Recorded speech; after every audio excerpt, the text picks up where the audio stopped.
torch gone still, pails on the well, cold ash on the sill. The baker stood frozen with flour on his hands.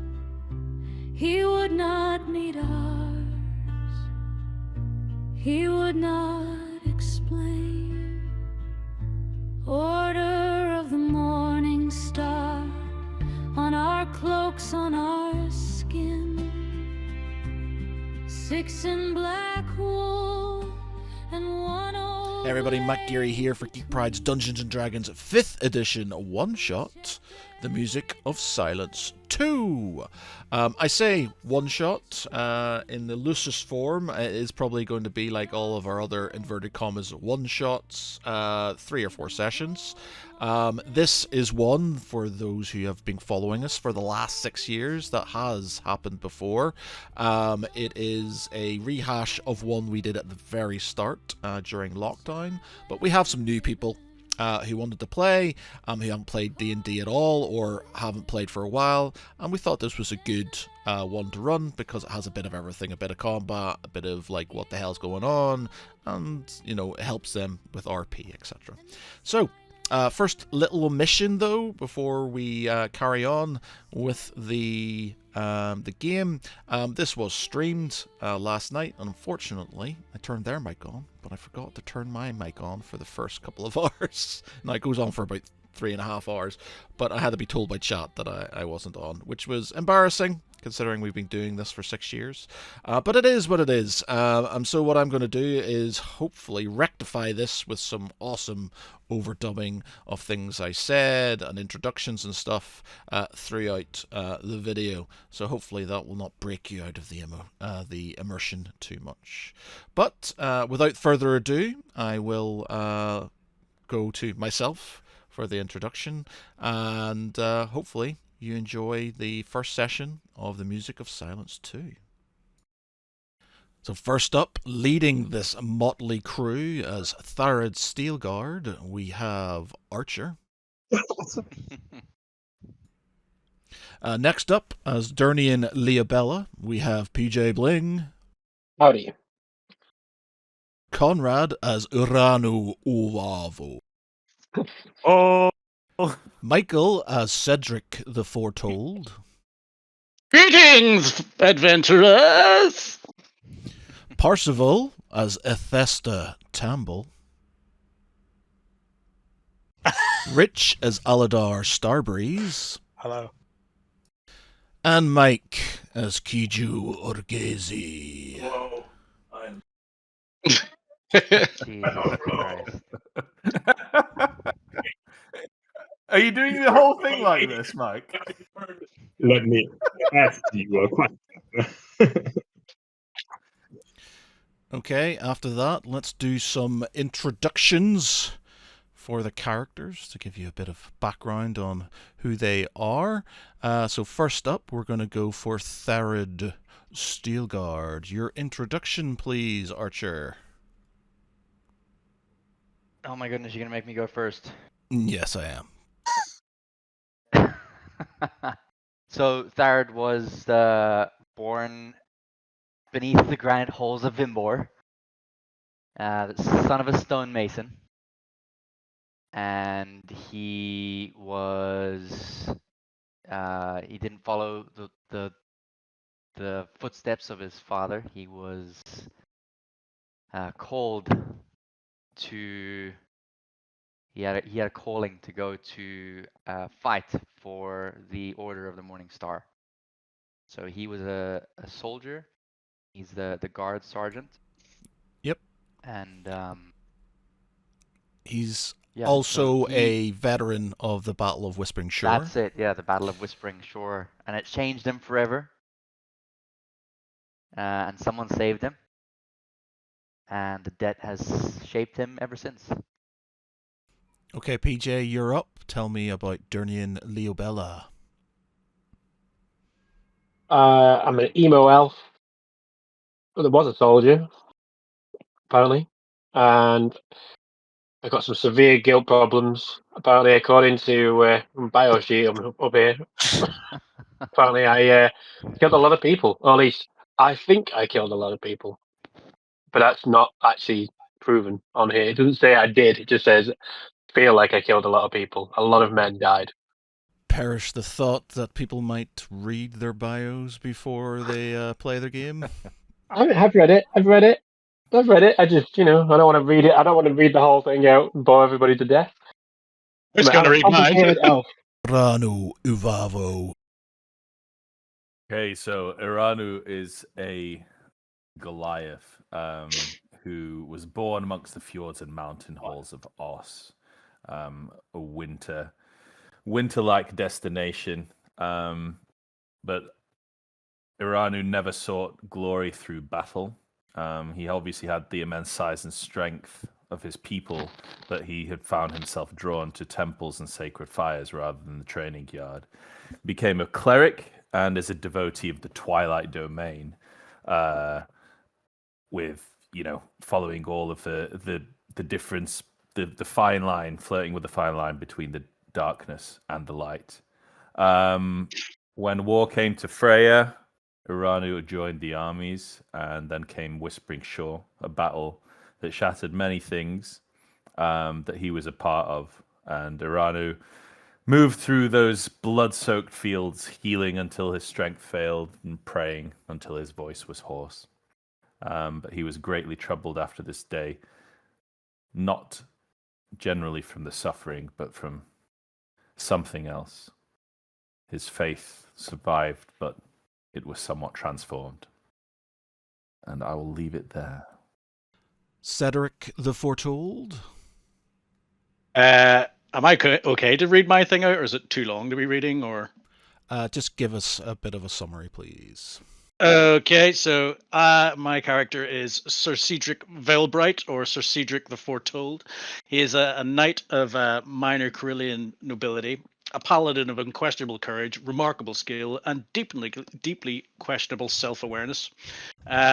Basically, as a young boy, he was at a festival with his family in his sort of hometown, and a prophet who'd spent the day sort of predicting weather patterns and frightening servants and things like that. At one point, turned to him and pointed and said, yes, you shall play a pivotal role in the fate of the kingdom. And from that point on, Cedric has basically taken that deeply to heart. So he basically follows prophecies and omens, believing that he is the chosen one. So he is a notebook of that he writes in these omens, things like many entries appear completely incomprehensible, like crow flew west, or soup unusually hot, but he sees all these things as omens, good or bad, and he's always reading into them. But ultimately, it's in his own sort of self-awareness that he is the chosen one. So he was also at Whispering Shore, and despite his best efforts, came away pretty much without a scratch. Extremely lucky, I think is the way to put it. Yeah, very lucky indeed. He's gone into the battle with reckless abandon and come out completely unscathed, unlike a lot of the others. And he thinks, this was the reason why he's the chosen one. This was meant to happen. Right, so next up, we will need a introduction from Ethesta Temple, please. Ethesta comes from a very humble background. And when she finally... Ethesta was born a male, but is currently transitioning because she has some feelings that have been repressed. From the very beginning, when Ethesta discovered her magic, she was never allowed to explore it. She was taken immediately and trained and made to follow order, even though sometimes she feels a little chaotic. And at the Battle of Morningstar, right? Battle of Morningstar. Whispering Shore. Yeah, Whispering Shore, sorry. Whispering Shore. She was quite involved and ended up being quite heroic, but there's a little more to the story than what happened there, and we're working our way through the feelings right now. We've been leaning heavily on Fallout Boy to get through it. Okay, Rich, let's go for Aladar Starbreeze. So, yeah, he's a half elf druid, big into nature and stuff. True. He's been through some things. He's had a rough time, lost a lot of people. He's got upset about it, and yeah, doesn't want to connect to people too much. But like, Sounds like Tharid. but likes to attack things head on. So I didn't know this would be part of the thing. I was like, he just dropped this on us. So yep, that's what we got. A Druish Yeah. prince. Mike, leaving the best to last, give us Kujo Urgazes. I am Kiyo Ogresi. I can't keep that accent up. Kiyo Ogresi is a scout and a rogue.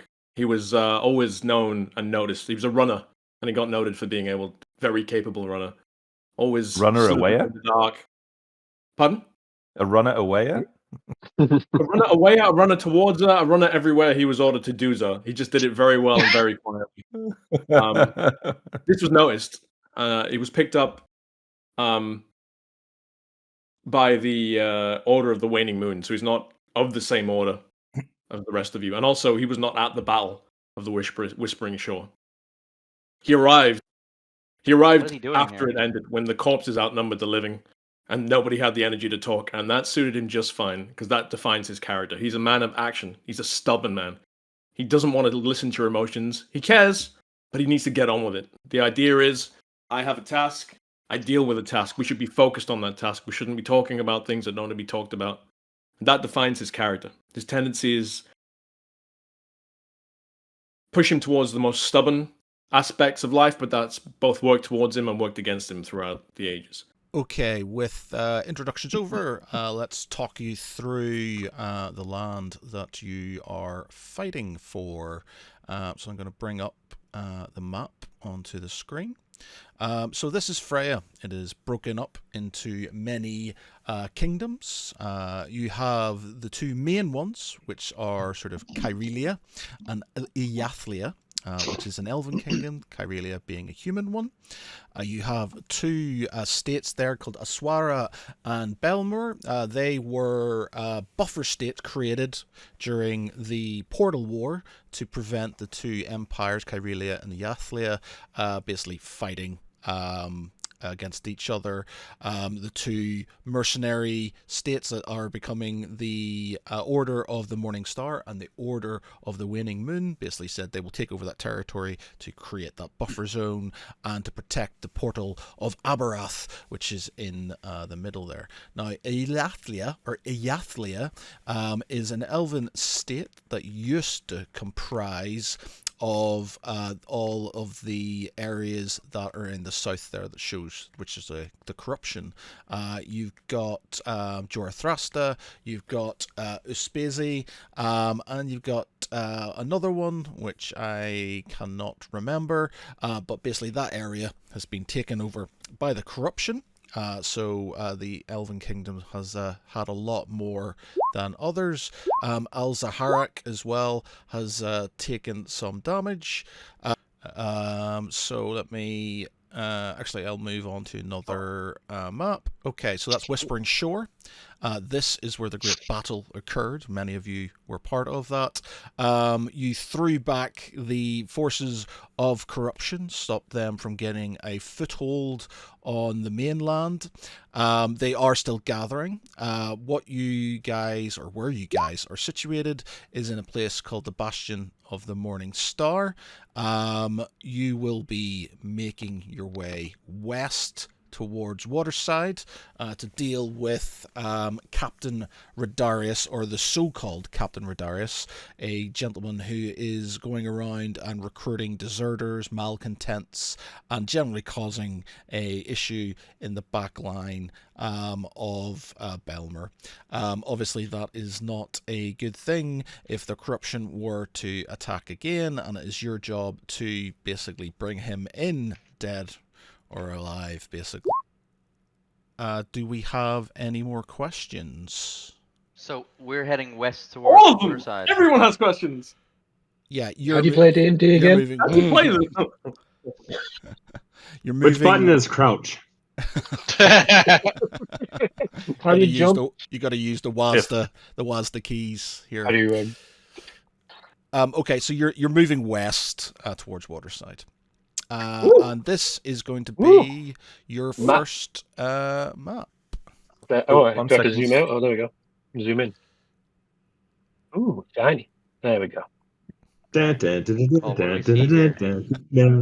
So you've made your way westward from the bastion. You've come upon this pass, which will take you to Waterside itself. It's obviously about 5 or 6 miles away. You need to place yourself in whatever formation you want to do to enter this map. Once you've done that, then I can go about and do my thing with what could reside within said map. I think we go to the north here. To the north, sort of this northern path. Yeah, you want to go north? We walk our way north. Kijo's just wandering in front. Kijo, get in line. Get back behind everybody else. I follow you as I've been ordered to follow you, but know this. I'm a watcher. I'm in the... I'm in the fucking trees. Are you blind? You're drawing attention to me. The point is, I am just doing my goddamn job. Okay, if you are hiding, then you need to roll me a stealth. Yes. Okay, let me figure out how to do that. 1 sec. Okay, so if Kijo's gonna be in... No, I started off as a runner, but that was, we all gotta start off somewhere. We all start as something, you fool. If Kijo is gonna walk in front of everyone... What's the stealth roll? What's is it? Dexterity? Stealth. Stealth. Okay. Okay. 23. It's going to be good. I'm just going to roll a dice.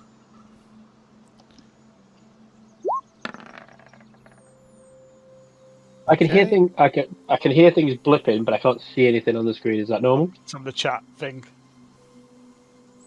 Click on the chat window. Yeah. Can I roll a perception, please? Yep. Roll away. Yeah, we should probably look out and see what's going on ahead of us as much as we can. Thared's not very good at that, so someone with better eyes. So basically, Cedric is trying to perceive what direction they should be going, and with that roll, he's fairly confident they should be going south. Hamatus has yet put a challenge to me. He has given us the decision to make. Should we go north? I feel we should go south. It is foretold. Kijo, when you're up your tree, you notice some movement coming from the different elevated positions. You see sort of kind of rocks sort of tumbling down the face of the embankments, and you sort of kind of notice some more movement in the north, the south, and to the east. Hold, my comrades. You told me to stay in line, and this is why I'm ahead. I see movement, possibly an ambush. Be ready, my comrades. So there's clearly problems to the south. Okay. I mean, Go on, there's clearly problems to somebody the else north do something. and the east here, so we should I'm just looking. I think Thared would listen to someone who can see a bit further, see a bit better than he does. So we travel towards the south path. Is everybody Are happy with you that? sticking together? I think we should stay together for sure. We're stronger together. Okay, so I want you to move yourselves 5 squares in the direction that you want to go, and then I can roll initiative. Oh no, this is going to be difficult. Is it possible for anyone to move my character, or do I have to do it? Yeah, it's fine. I'll do it for you. Okay. Yeah, put me somewhere where I'm safe. Put me somewhere safe in the back. No, I can, but give me 1 second. I'm sorry, but I just put me in the back so I don't get smoke or surrounded or wherever the mage will go. Wherever the mage will go. Not really. Fahid, I've warned you there is an ambush upon us, and you ignore my sage advice. I prefer you stay behind me, Kijo. I shall stay where I will in the trees. You want to die on the field of battle pointlessly, then do so, but I will not be joining you. Nobody dies today. If we are to die today, it is all part of the plan. Okay, so I'll need you to roll initiative for me, please, gentlemen.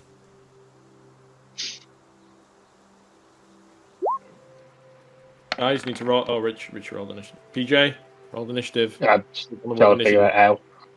Just click on the word initiative. Initiative. On the top middle of your screen of the character sheet. Character sheet? Yeah, you know where it says all the numbers and everything. On core. Is it in the bio and abilities and abilities or just... No, core, where it says core. Next to bio and spells. I don't think he's opened his character sheet. That's the only explanation. Core bio spells. Yeah, I've got that. And then me. There you go. Probably me as well. I'm just trying to get it going now. That's some pretty terrible initiative rolls. Except for me and Michael. Oh, God. We're going to find out how foretold Cedric really is in a second here.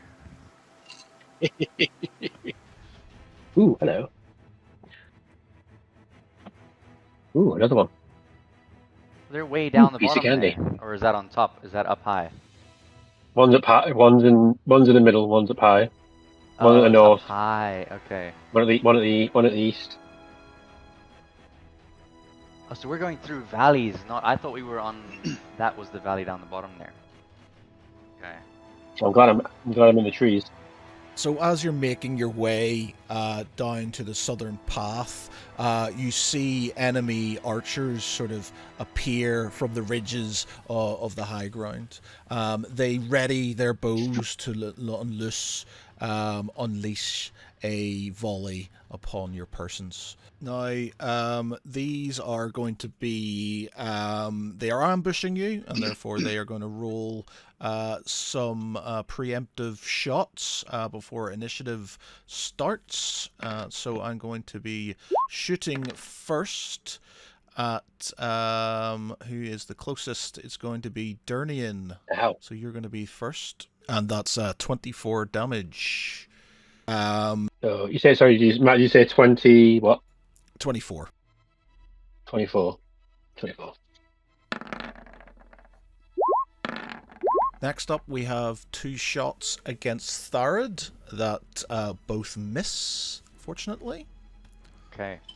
If I change my health, is that accurate now? Next, I fire 2 shots at Kijo in the tree, and I miss with both of them. Come on.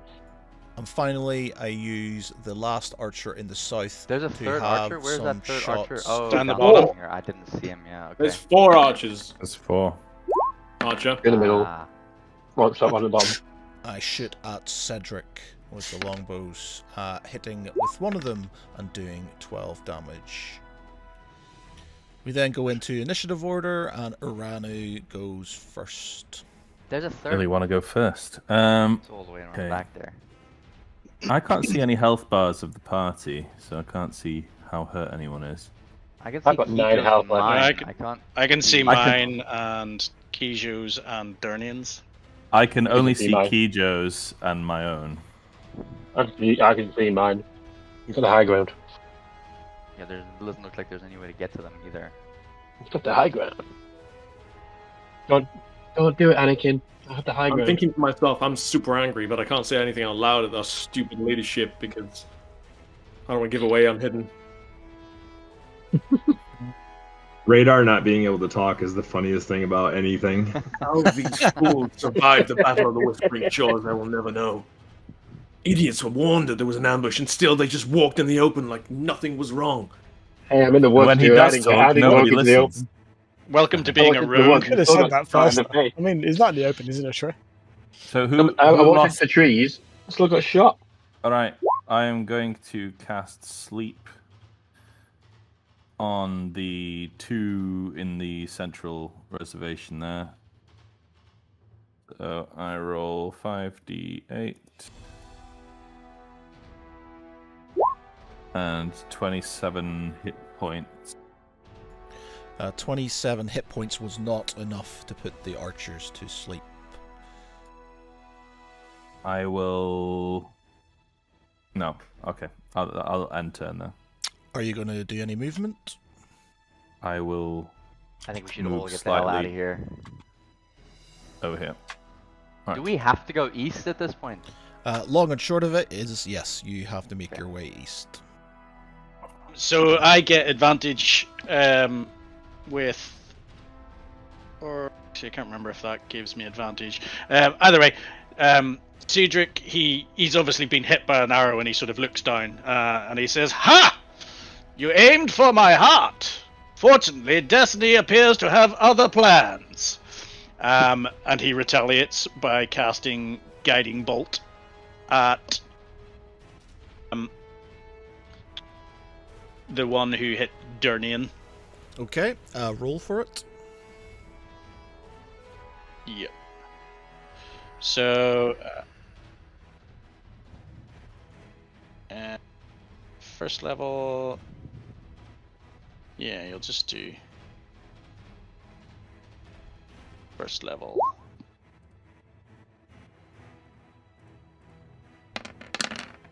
Oof, that's a lot of damage for Guiding Bolt. 34 with crit of 10. So that's 44 damage. With that, you cast your spell, and it zaps one of the archers in the the northern precipice, and they roll down the hill dead. Okay. As a bonus action, he's going to cast Shield of Faith on Durnian as well. Thanks, buddy. So basically, Shimmering Shield surrounds a creature of your choice within range, granting a +2 bonus to AC for the duration. Oh, cool. Can I use Cure Wounds on myself? Okay. Do I just click on it? What level can I use it to? Is it 2 or 3? You can use either of those. I'm gonna use. I'll go with level 2. I've just rolled it. I can't actually see what I've rolled because it's not coming up on my thing. But 9. No, it's 9 plus the 5, so it's 14 in total. You've got 14 health back. okay, I'm just gonna put this in before I forget. There we go. So back to 23. I would like, I don't want if to I can, influence your decision, but I would say you'd want to get behind me. I'd like to move behind everybody. Can I go like 3 spaces back? Is that okay? Yep, that's fine. Like directly backwards? Yeah. Yeah, right there. And then I don't know if I'm allowed to do this, but is there a chance I can cast a terrorism thing, or have I already used that action? You've already used an action using your spell. Okay, is that the stuff in red, or how do you know if you got a bonus action? It'll say if you have a bonus action or not. It'll tell you on it if it can be used as a bonus action. Casting time just says action. It doesn't say. Yeah, so you can't use it then. Oh, okay. For instance, I have a bonus action that allows me to hide, or dash, or disengage. And then let's move on. Okay, next up is the archers themselves in the initiative round. The southern archer stands up and raises her bow. You then see her get hit and then fall down off the precipice of the Oh, cliffside. that's unfortunate. Disengage. Bahamut Slip and smiles fell. upon us! The two archers in front of you, unfortunately, are going to have a go at Steelguard. What a shame if this buffoon of a leader should fall so quickly. Stay behind me. And not one of them hits you. They plink off your armor, hit the ground surrounding you, but no damage is caused. Nobody dies today. Kijo, you're up. I do a sneak attack on the closest archer to me with my short bow. Okay, roll it. Nice. Sneaky, sneaky. That is a hit. As you hit one of the archers, you do not do enough damage to take them out, though. And then I'm going to take a bonus action and hide. Sneaky, sneaky. Okay, you're sufficiently hidden, I'd say. Steelguard, it is now down to you. So I've been And- thinking about this for a little bit. I don't know if I can make it up there in one movement. I'm assuming because my speed is only 25, I can take 5 steps. You could do a dash, which is moving twice. So But you then could, I lose one of my attacks or not. yeah. So you would lose one of your attacks. You can move twice. You can do a bonus action at the end of it, but you couldn't do a regular attack unless you've got like action surge. Okay. So I would like to use action surge as well. To try and I want to run up there and either throw my hand axes at them or get up there into their faces as quickly Okay. as possible. You're going these guys to do a dash, and you're probably going to have to use athletics because I'm guessing your acrobatics isn't going to be great. So yeah, athletics to get you some of these Athletics check. casting spells. Yeah, athletics. Yeah, Dang it, yeah, spell again. that's fine. That's going to be enough to get you up the slope and in between the enemies. So you charge up there and surprise the foe. You now can do an attack. Just need to click on it, right? Yeah. So just click on your sheet. You'll have like different weapons on your character sheet, and then you can click on one of them, and it will roll an attack. I don't know. Have I got my axes out? My axe, I suppose. I've got a battle axe, so I'll just roll my battle axe. Oof. Double crit. Nice. Dang it. Nice. That's a double crit. Yeah, that is a double Nice. crit. Spinning attack move. Okay, with that double crit, I'm going to let you hit both of them. You would generally only hit one, but I'm going to give you the opportunity to hit both. But you can explain to me what you're doing. I feel like Golden Axe move just came in. From what I can see, there looks like to be a little bit of a ledge. I run, I sprint, and I take a couple of bounding steps up these rocks. And I do a double-handed swing at the first archer. And as he stumbles to his death, I swing around and I slice at the other one. Okay, that's one finished off, and one looking very peaky. Athesta, you're up. Yes. All right. Mechanically, Just before you do your thing, I need to reveal the map to the east there. So if you give me a minute, I will reveal who is there. That sounds ominous. Something big for sure.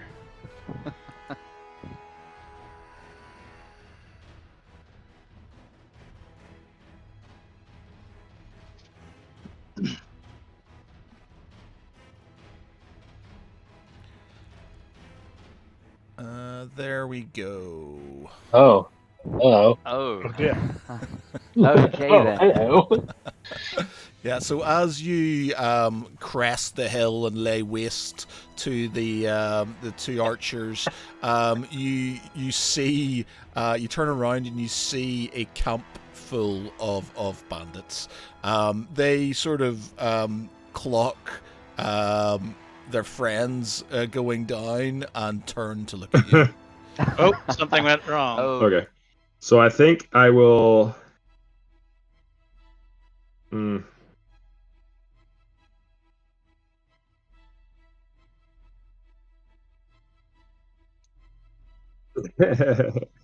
I think I will cast Firebolt at the second archer, the last one alive.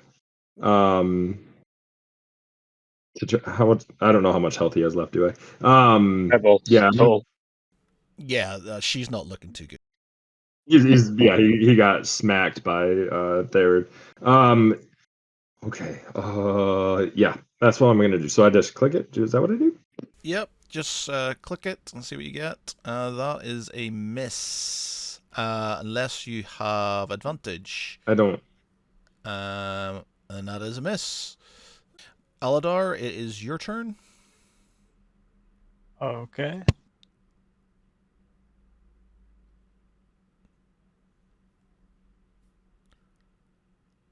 Just wondering if I can hit those guys at the back with Can you Call even see lightning them if- from if I your move. stand? Surely you can't see them. Yeah, So- you Does can't. that- Yeah, you can't see does them that matter? because They're pretty high up. yeah, they're pretty high up. You're not going to be able to see them Ah, okay. unless you've got. I would have to yell down at you, but I don't know if I can do that.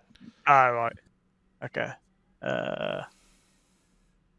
Just before you decide, the archer that was looking rather peaky suddenly takes an arrow to the chest and is pinned against the statue to the south. Ah, Oh, okay. nice. So How? just move up then, I guess. Yeah. How did that happen? There is an unseen hand allying I with must us. have kicked him. Sense it in the trees. Is it a deer? So much for Kijo doing anything. It was me. I did this. So guess if I could come up here, then I can hit them next to Farad. You've dashed, so you can't do an action unless you've got a bonus Okay. action. You wouldn't be able to hit anybody. All right, 1 sec.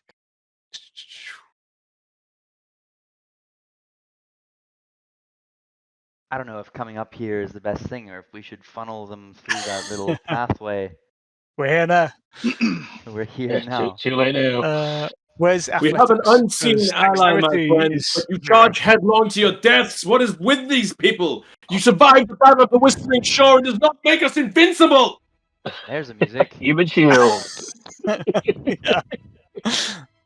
I mutter so- to myself. Such Do I heroic. have any other options now up here or not? Like I said, if you haven't got a bonus action, then unfortunately Yeah. not. You can stand there. Human shield is good. We look at each other. We need to get Aranu up here. But for as next well. time, how do I Aranu, roll you an need, we need athletics as check? many of us up here as You just possible. click on athletics on Where your is it? character sheet. Start on there. Does that mean I have none? 1, Yeah, no, you 2, do. It's on 3, there. Anywhere you see numbers, it's on the left hand in 5, small letters. 6. Yeah. All right, I've moved forward 30 feet. And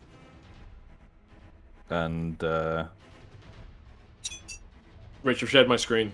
Show you what I mean. he will shout up to Oh, sorry. Okay, I'm unsharing my screen. he will shout up to Tharid. Tharid, wolves prefer reckless heroes. They season themselves. And he will. He can't really see up above there, can he? So he's probably going to, I guess, use a dash to try and get up there. So he'll action dash, get up there, and see what's there. And then with a bonus action, Donor donor action, Bonus action. action. can I do anything? Bum. Okay, he will use his. How's everyone's health looking like up there? Up here. I haven't been 100%. hurt yet. Sorry. Roll me a perception check. Get my up there. Perception. 15. Okay, you notice that some of the bodies have dropped some healing potions. Okay. Loot. Loot. Check We the forgot corpses. the loot. I will then use my bonus action to kneel down at the archer next to me and take the healing potion onto my person.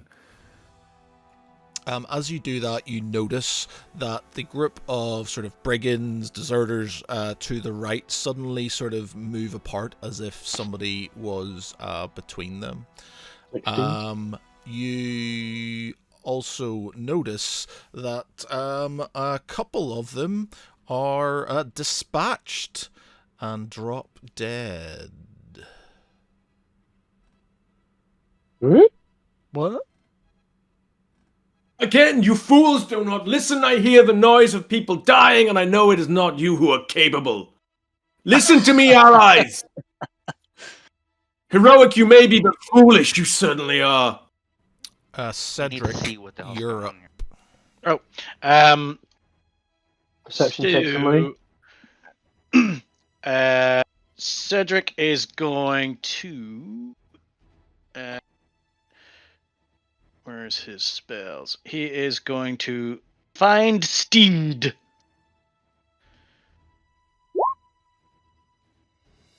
Find Steed. So he's going to summon an otherworldly steed. He will mount said steed, and which has the ability to fly 60 feet.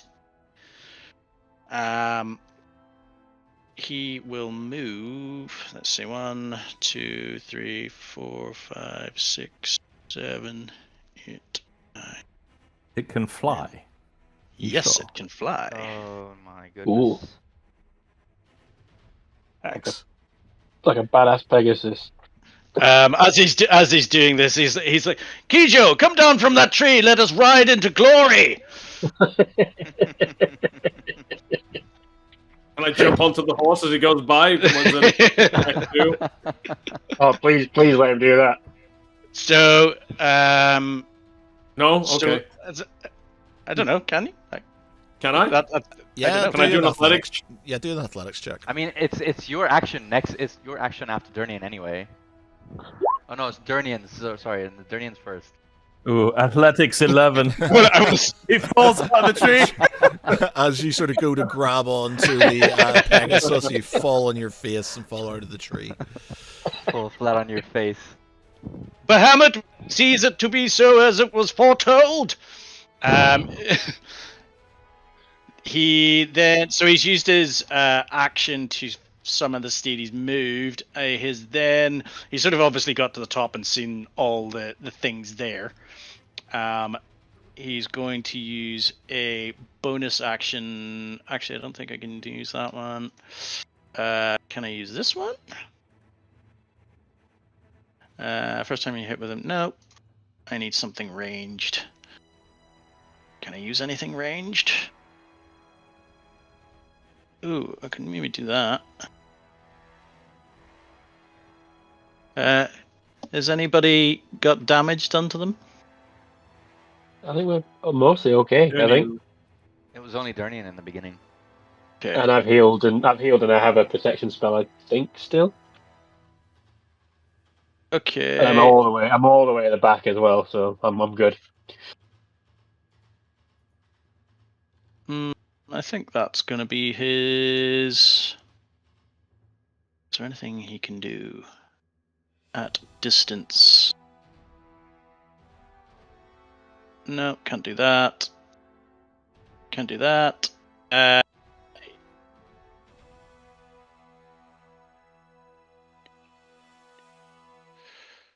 Wasn't really the path that you had expected us to get It up there. never is. Direct path. Yeah, that's going to be his turn. Basically, he's sort of standing, sort of floating on his steed, sort of with his cape and his hair flowing in very dramatically, looking very heroic. Welcome to the party.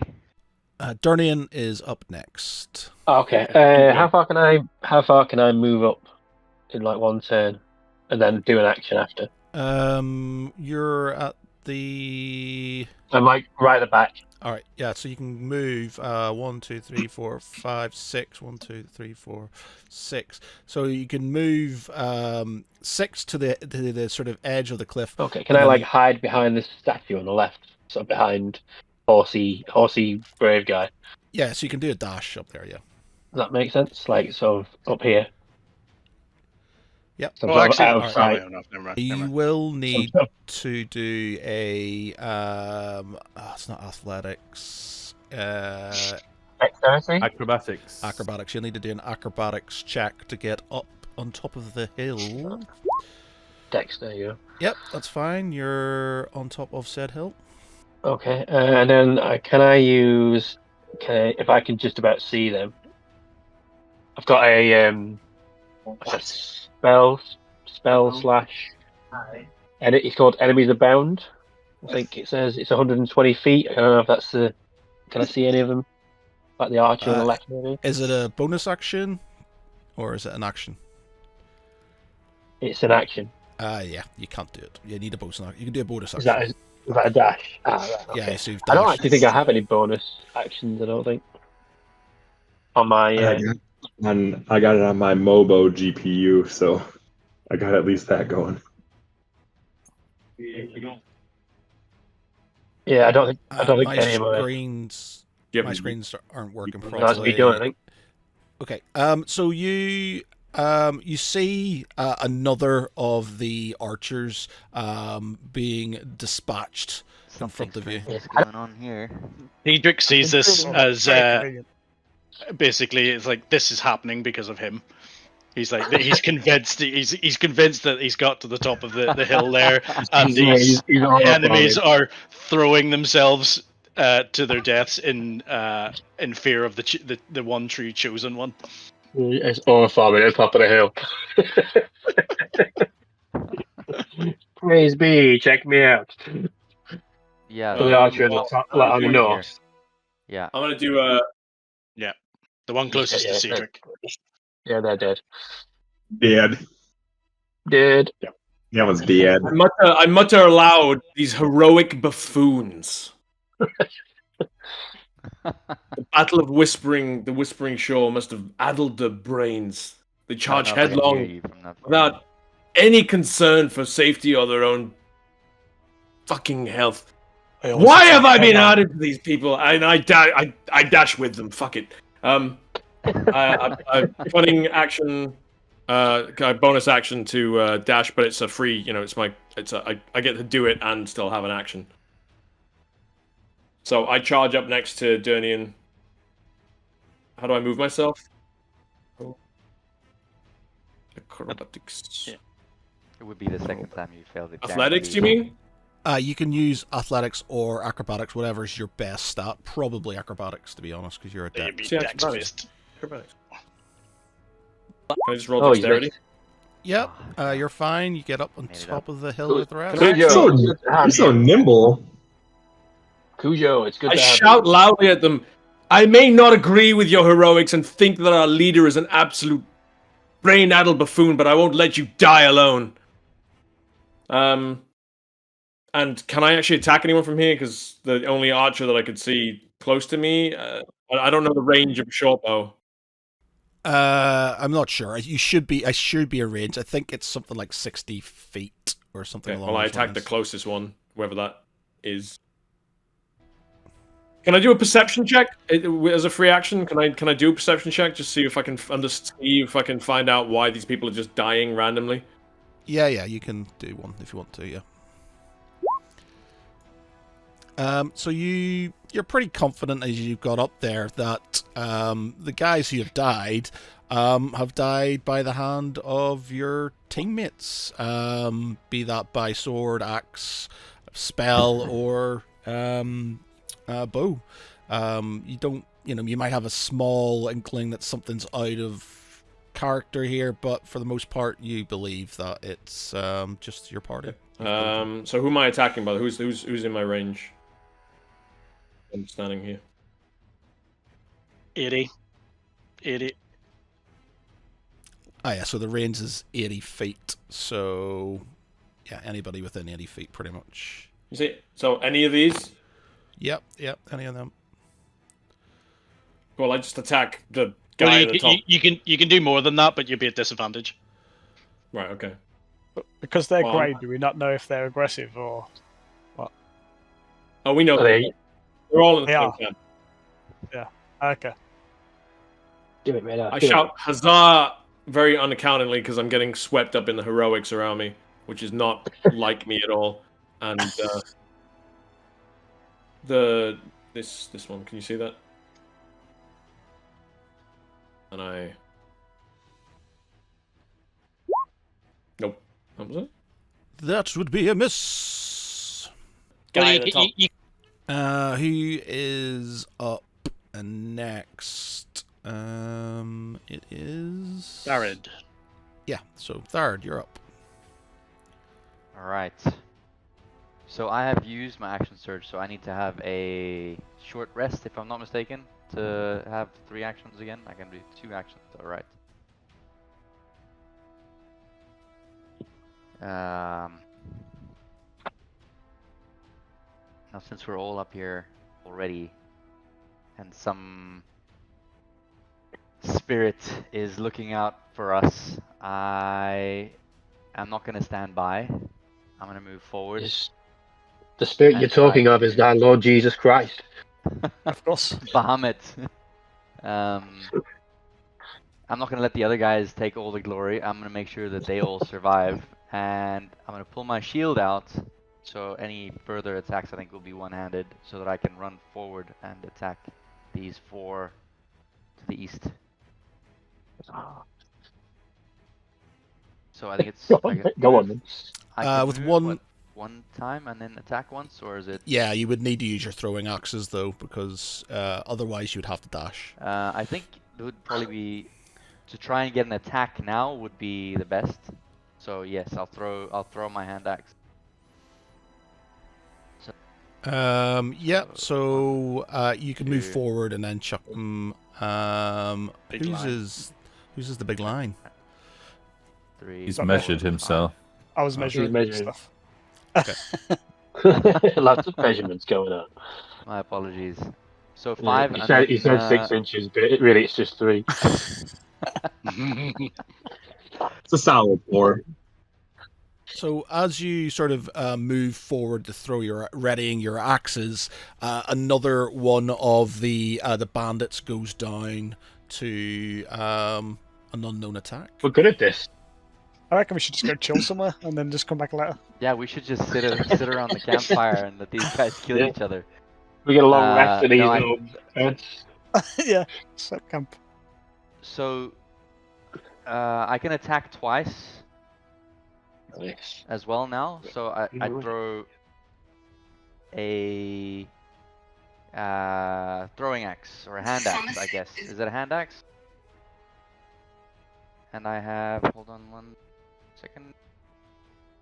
How many hand axes do I have? Only 1. No, I've got 2. So yeah, so I'll throw each of my hand axes at the one at a time. Oh, like thump. 1 here and 1 here. Yeah, these 2. I need to roll. Okay, shit up. Let's go. Hand axe. Just click the hand axe. Yeah. Do it. Yeah. That is a hit, actually, yeah. So you do 3 damage on him. Ow. Obviously, doesn't take him He's down. pretty hurt.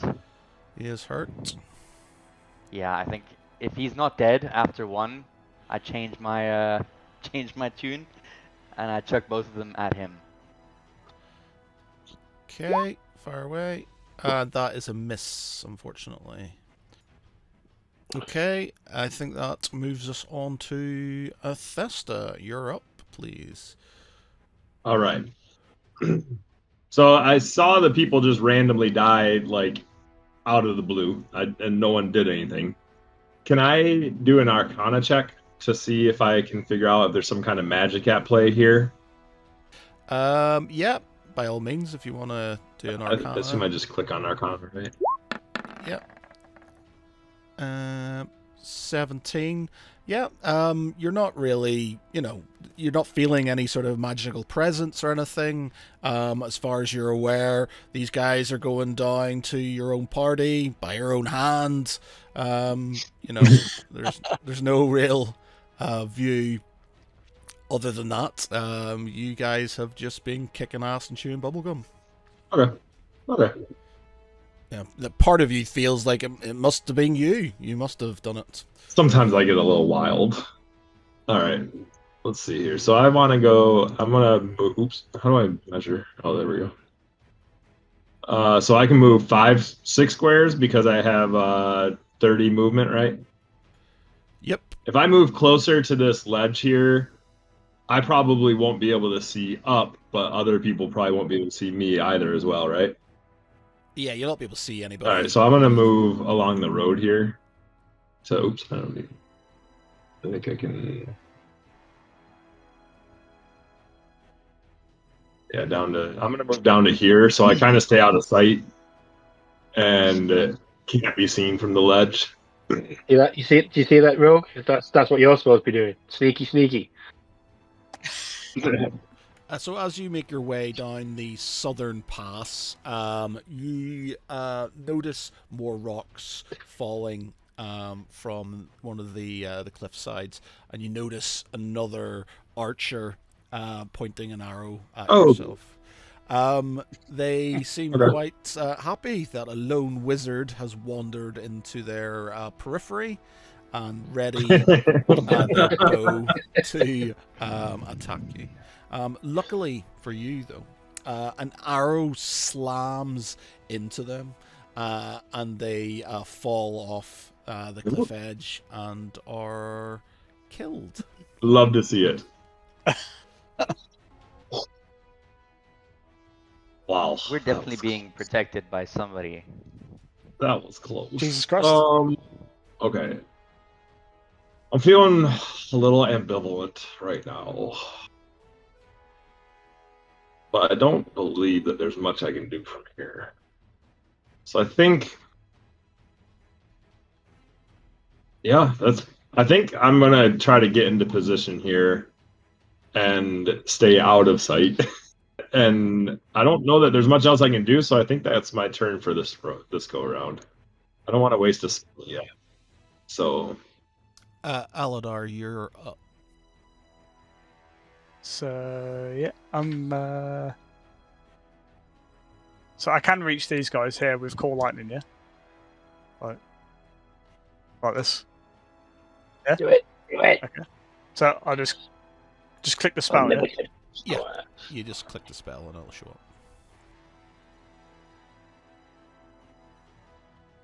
Nicky. Cool. Oh, 18.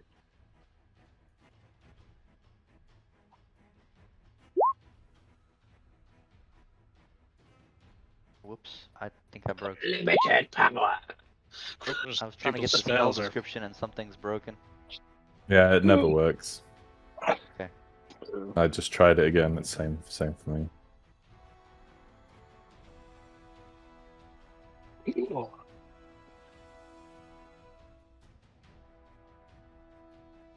Dex save DC 14.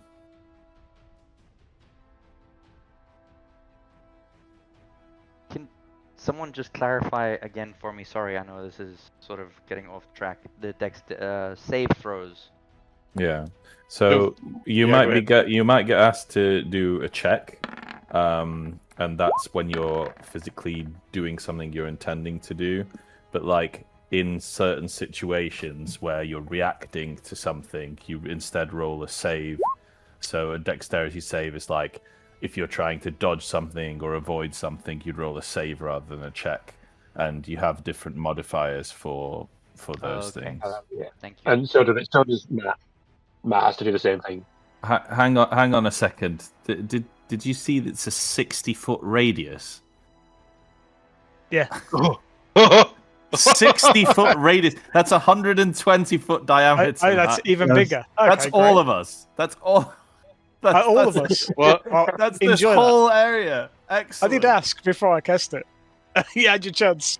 well, hold on, if he's cast out on the fire, that's 5, 10. Well, 15, each square is 5 feet, right? 30, Is that 35, 40, 45, 50, I 55, think So I, 10 I It's might be not. the only It's one. it's I don't know just if you know it's this, just but Darren.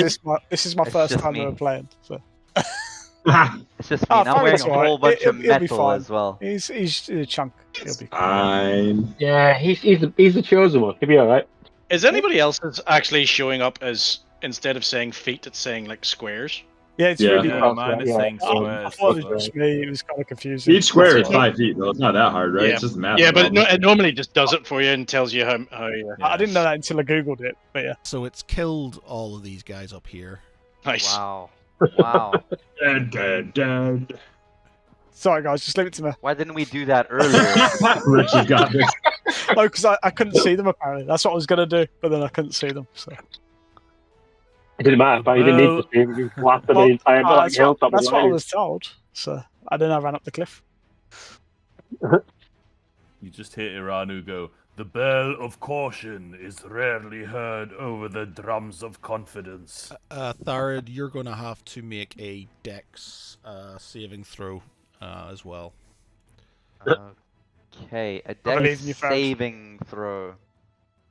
Could do. Yep. So You'll be fine. I just rolled dexterity. No, dexterity save.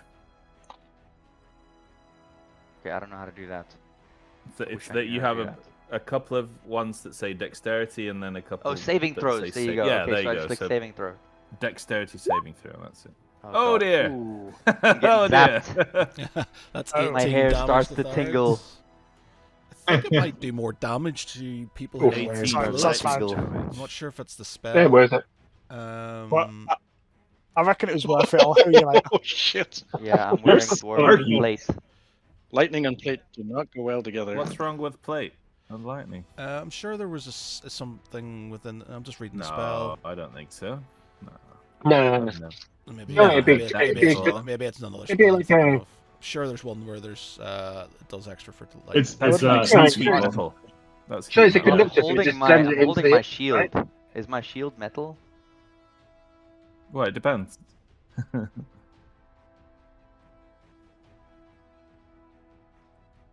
So I mean, can, if I have anyone to said change my how hit big points, this was, or- I probably would have done it over Oh, there. you've done it. It Okay. would have all been good. Yeah. Nah, that's. Nah, where's the fun in that? That's the fucking. We're not gonna. We don't know. We can't really like read your mind. What you're gonna You I did say. you just electrocuted me. I'm sorry. I'll send you some heals in a bit. Yeah, it's the Bandit Lord's time now. The Bandit Lord? Yeah, this chap here, he looks a bit like Radar. Okay, so he, seeing all the carnage around him, is going to. Where is the Bandit Lord? Is he the guy left in the middle? Yeah, he's. Oh, there he is. Oh, he's dipped. Yeah, he's booking it. Him and one. It's the one that looks like Mike. And his retinue. Yeah. Mike, it's actually Mike. That looks like Radarius right there. It looks exactly like Mike. Look at him. Yeah, that's why he's He's the doing Bandit the Lord. pose now. He's doing the exact pose. Yeah, I'm the Bandit Lord. do? Spike So- all the Another question. Sorry. Maybe the light red. So with the lightning, it didn't hit these guys on the bottom, but it hit me. Oh yeah. Sorry, they should be killed off as well. Okay, all of them are dead. Okay. Yeah, okay. all of them are dead. Yeah.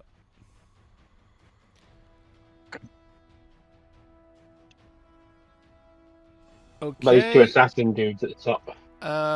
With that, the bandit lord and his retinue sort of do one and sort of run off the field as you sort of mop up the rest of the foes. You've had a good day. You've dealt with a substantially numbered enemy force and came out of it pretty unscathed. So I'm just going to move these guys away, and then we can move on.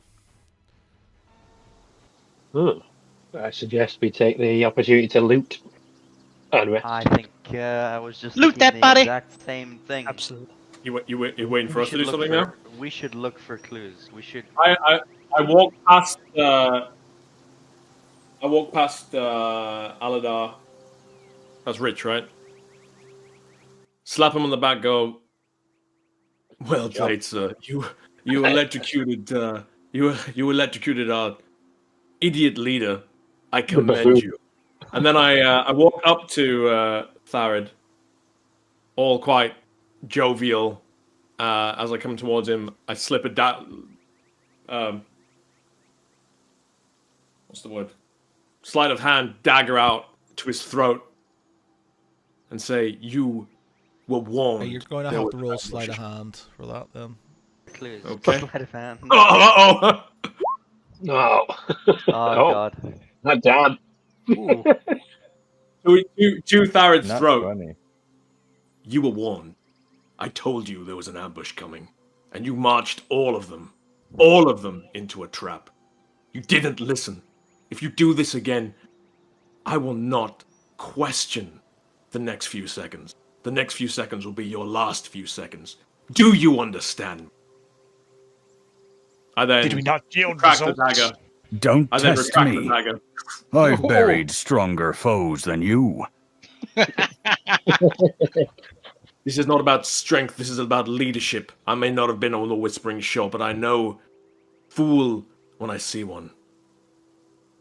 You did nothing to help. Next time, you can lead the way. I warned you of an ambush! What more help do you need? I walk away from all of you and just sulk on the side by myself. Clearly unhappy that fucking this Is there idiot any? is As you're going around the rest of the bodies to the east, you notice a sort of the main camp with tents and a fireplace. You see within these tents, as you sort of kind of rifle through the remaining items that haven't been taken, a mirror, quite an ornate looking mirror. With Radaris's sort of sigil or whatever his monogram on it. You find a bit of silver. You also find some maps and some orders that sort of relate to them going to Waterside to try and recruit new members to their little merry band of rebels. The silver being Who finds the mirror? the mirror is whoever wants to have a mirror. I think Can we we check? should throw it Can towards we do a check on the Cedric. mirror? Because it sounds like a magey thing to me, but We need to throw it towards Cedric so he can look at himself in the mirror. okay. I do a perception check with Thieves' Cant, see if there's any hidden message anywhere in this camp. Medic first, questions later. Yeah, you don't see any sort of symbols Can I? that would be sort of within or on the mirror itself that would sort of identify it as being something that somebody has fenced or stolen. There usually be a little marking on it. There's nothing there. Can I? Does anybody need Can't heals? see if there's or- any. Yeah, I'm still at 52. I don't know if does resting heal? Yep. Or Okay. I suggest that we rest. Are we doing short rest or long? Okay, I'm going to move you along. So we've got the orders and the map that sort of pushes you towards where he's going, or where Rodarius is going, into Waterside. So you take what you can from the enemy, and you start making your way westwards to Waterside, and get there sort of in the evening. I'm going to give you another map now.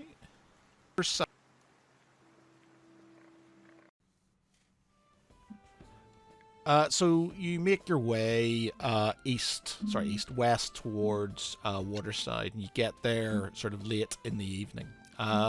You make your way over the bridge and into the town centre, and you find an inn called the Pig and Harp.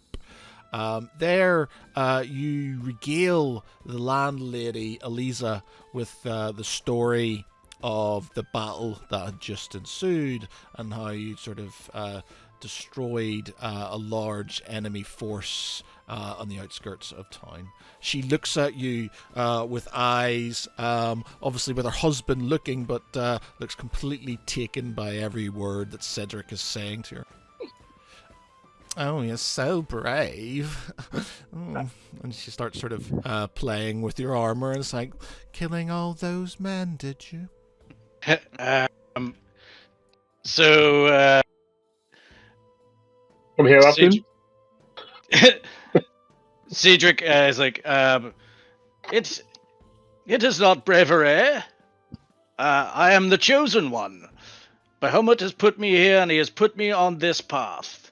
He has given me these brave and strong brothers and sisters to take me on my way. Oh, you can take me on my way anytime you want, warrior. I'm the landlady here. Eliza's the name. Pleased to meet you. Eliza, the pleasure is all mine. Yeah. See, this is where the role play starts to disappear off. If I put it in the spot, I can't think. By the way, Shouldn't you I say killed them all the as well. pleasure is all yours? Yeah. He is a man of God. So yeah, the tavern was meant to be blacked out, and you were to sort of wander around it, but I forgot to do that. So yeah, you can wander around as you wish. You can talk to whomever is there if you wish. You have some soldiers down there. You have a band playing in the room next door. You have a sort of like a kitchen and a conference room up to the north there. So it's pretty much up to you and who you wish to talk to next. That's just looking for a jukebox to play some Fallout Boy because I'm a little disappointed with how the battle went. Ceravel's in the corner. It looks like him, but it's not Ceravel. I know, but it looks very like him. Yeah. Jukebox here. What is jukebox? Is there a bard? I stealth into the corner. I go slinking into the corner. There is a local bard playing in the next room with some... does he know thanks for the memories? He might do. With some other members of his band. Oh. I don't want to talk. Can I try? Does anybody look slightly suspicious in here? Or are they all like normal looking? Guys who are coloured in. There's nobody who looks overly shifty. Obviously, there's the sultry-looking chap in the corner. But if you roll a perception. With perception on the core bit. Wisdom, intelligence. Where's perception? Oh, there. Sorry. There you go. Nice. Okay. So you sort of see some. You see a guy in the corner who looks slightly, well, not shifty, but he seems to be out of place. This dude? He's holding an amulet and is sort of kind of just gazing at it. It looks completely zoned out from the music and the merriment around him, and is just sort of looking at this amulet in his hand. I'd like to. Can I try something? Can I try charming him? Can I try to charm him? How would you like to charm him? What would you say? I'm ask more thinking maybe questions. I might ask him some Oh, questions. you wanna- I might just want to take his. You want to go back to my place? So, Tharad was a guard for many years, so he is looking around for anyone who's nervous or anyone who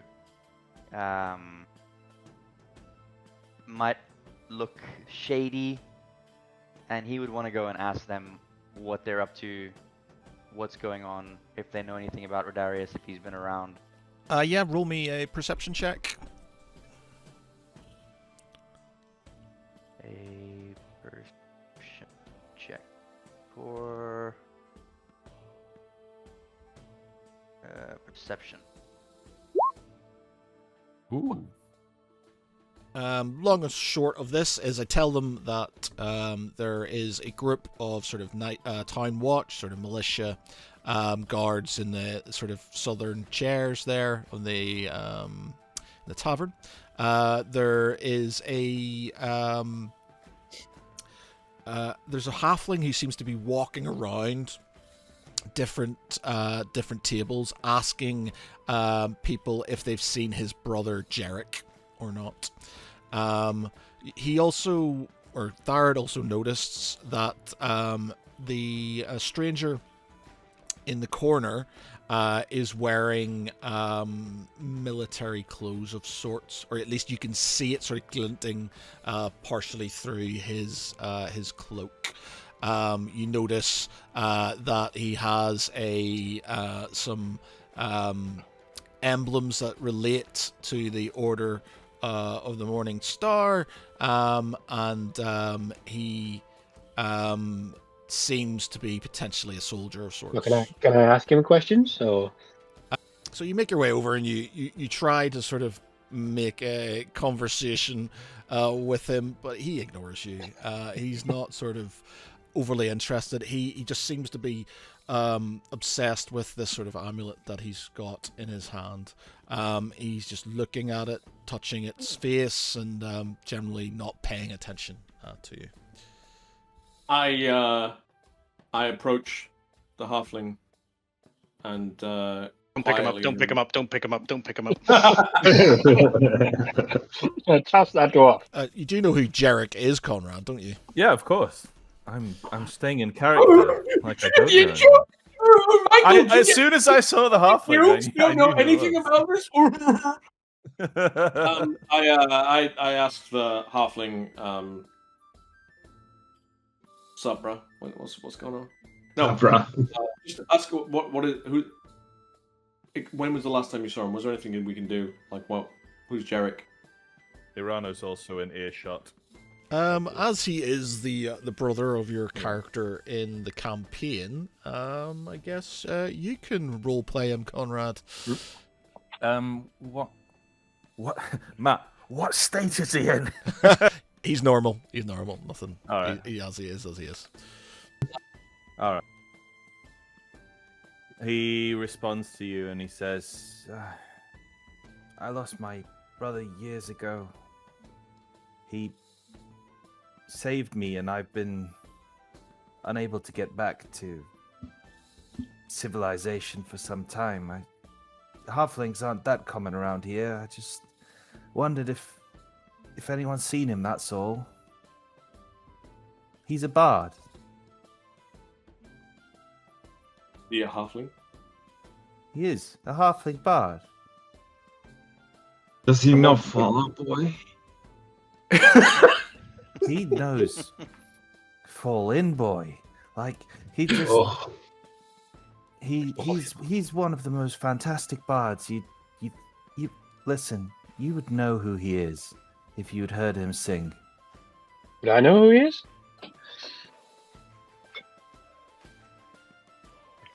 Ask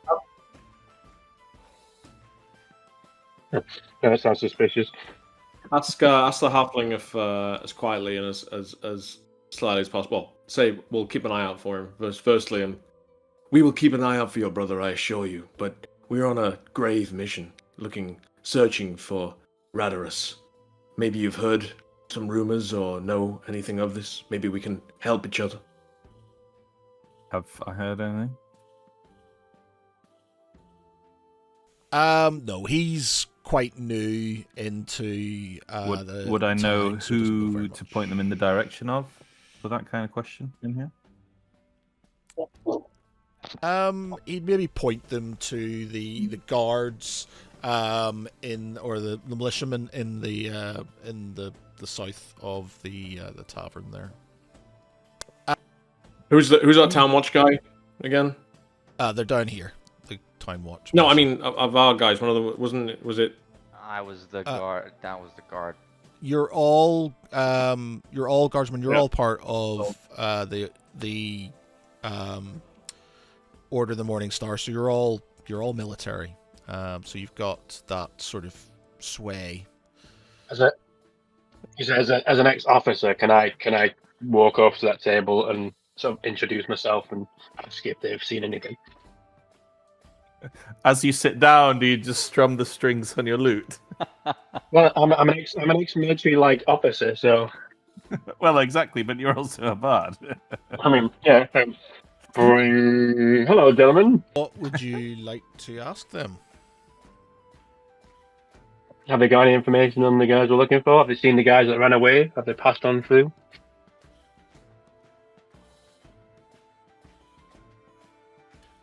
They tell you that they found a guy who was in semi sort of like military attire, or at least had some military attire.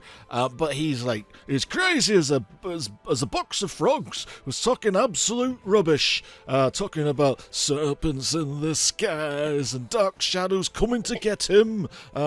We had to put him in the jail for his own good. Bloody idiots. Well, gentlemen, you're saying this gentleman's in the jail? Yeah, so he's currently residing in the Waterside jail for his own good. Yeah. Nice. So we could question the guy in the jail then. Nice. Anybody who hasn't rolled me a perception check, roll me a perception check now, please. I'll do that. I don't think I've done it yet. All right. I shall also roll. Oh, this is going to be We weird. don't- Not getting good perception rolls. You waited until when I restarted my computer. Ooh, 22. You hear a group of, or a couple of gentlemen who are inebriated talking about a at least one of them's talking about seeing a large wolf in the sort of Arrowhead Wood to the west of the city. His mate's sort of telling him he's making things up and he's talking rubbish, but he's insisting he's seeing this huge beast in the wood itself. And that's accents then. Does this definitely piques Iranu's curiosity, and he tries to enter the conversation.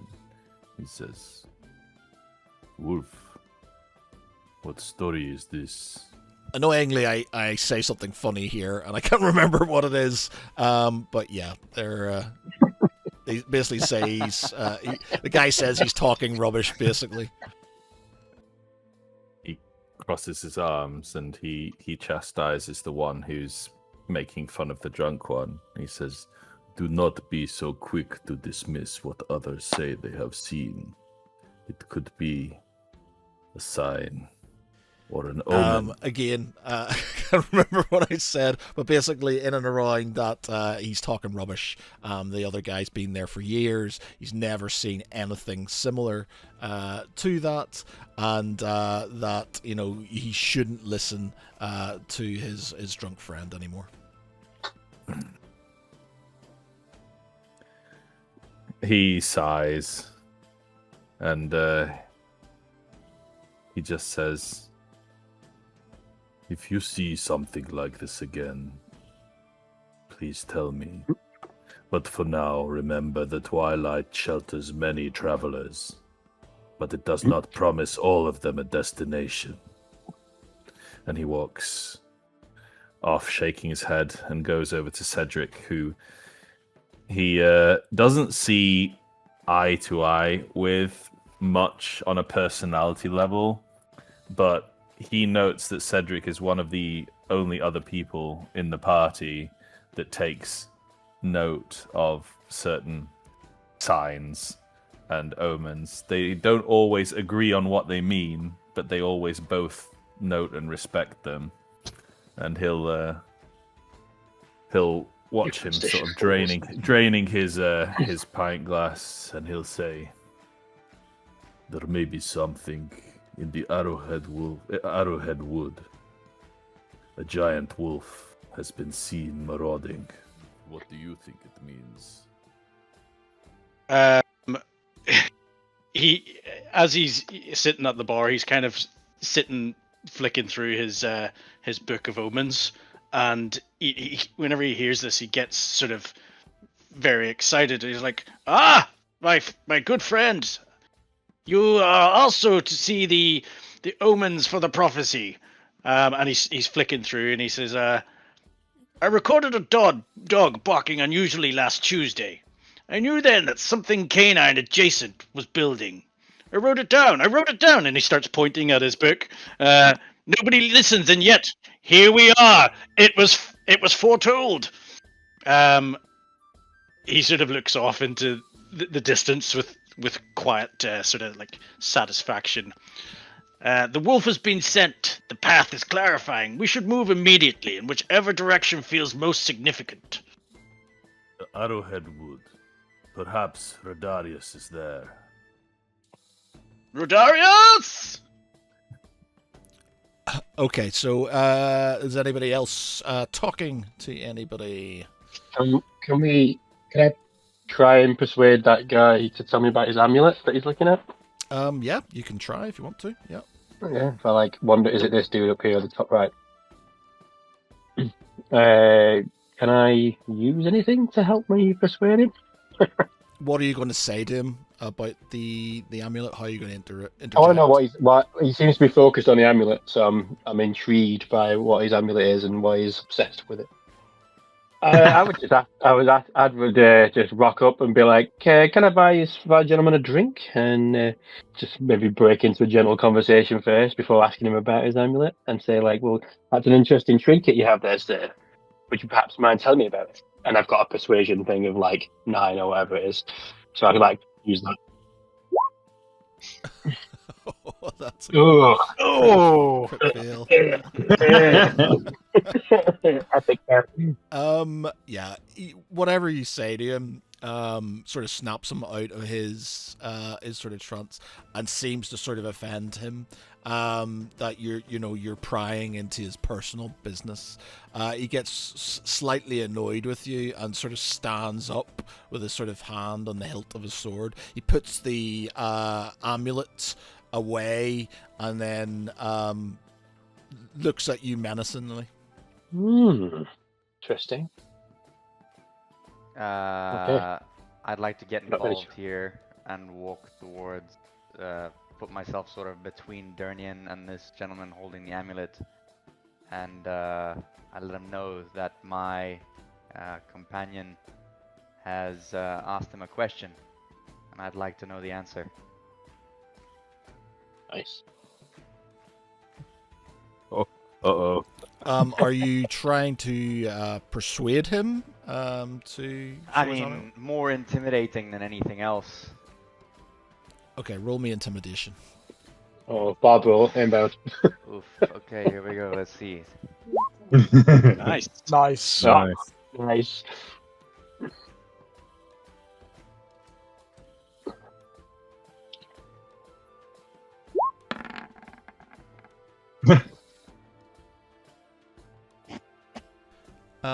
He's not intimidated by you, but he does sort of calm down a bit. He doesn't look as angry towards Durnian anymore. He sort of takes out the amulet and he starts looking at it again. He has it sort of in his hand and he just starts sort of daydreaming out loud about it. And he sort of says, "Have you ever lost something?" "No. I haven't lost anything. I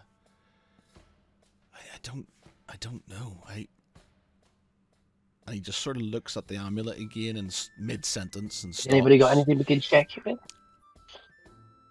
"I feel like something is missing in my life, and I can't put my finger on it. I just don't understand." Can I investigate his amulet? I have Will you lost. Would you let me? If I roll a... Radar pickpocket. It's a gold amulet, quite ornate, with a sort of wolf head What was that, Rich? on it. It has some little embellishments in it, but it just is the shape of in the shape of a wolf. Oh, god damn it. He's a werewolf. It's a gold amulet. Is he a werewolf? Ask him. Can I just... Well, if you can't remember where we got the amulet, I doubt if you can remember being a werewolf, surely. I call lightning over there. Look at Matt's face. He's like, no, you don't. No, you don't. I'm sat behind the guy and I've looked at the symbols and stuff. Does it mean anything to me with my roguiness? You can roll me some history checks if you want.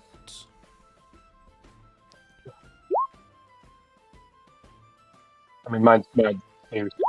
Kijo, no. Durnian. Epic fail. Tharid doesn't know anything either. Okay, so Kijo, you are certain you know what this amulet is. You know exactly what it does, what it's for. You've heard songs about it and how the wolf is actually a sigil for a great house. In fact, you think this man is potentially a noble or of a noble family, and that he's here sort of incognito amongst the people. But long and short of it is, you haven't got a clue. You don't know. And you just seem to be bullshitting your way through it, so you don't seem sort of stupid to the others. Would animal handling be any use here? No. Just in case. No, okay. Just thinking. Try I'll like, do "Oh, can I a use-" check to see if the amulet, if I recognize it or if I know anything about it, or I can deduce what it might be for. History check.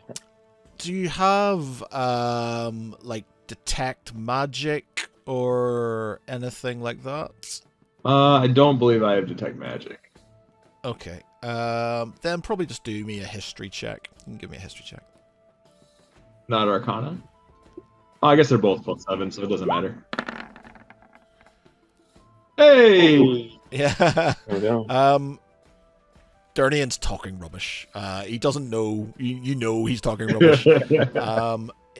You are aware that the amulet is something that is used to subdue somebody with lycanthropy, who have obviously been bitten by a werewolf, or who have succumbed to lycanthropy, and that's what it is for. So You see the symbols on it, you see the wards on it, you know exactly what it is. So I go to that was Durnian. That was telling nonsense about what it was. I was like, listen, that is about werewolves. Okay, so why don't you go work on learning some more Fallout Boy and stop telling people what the amulets are? Okay. Nice. I think the rogue should try to steal it.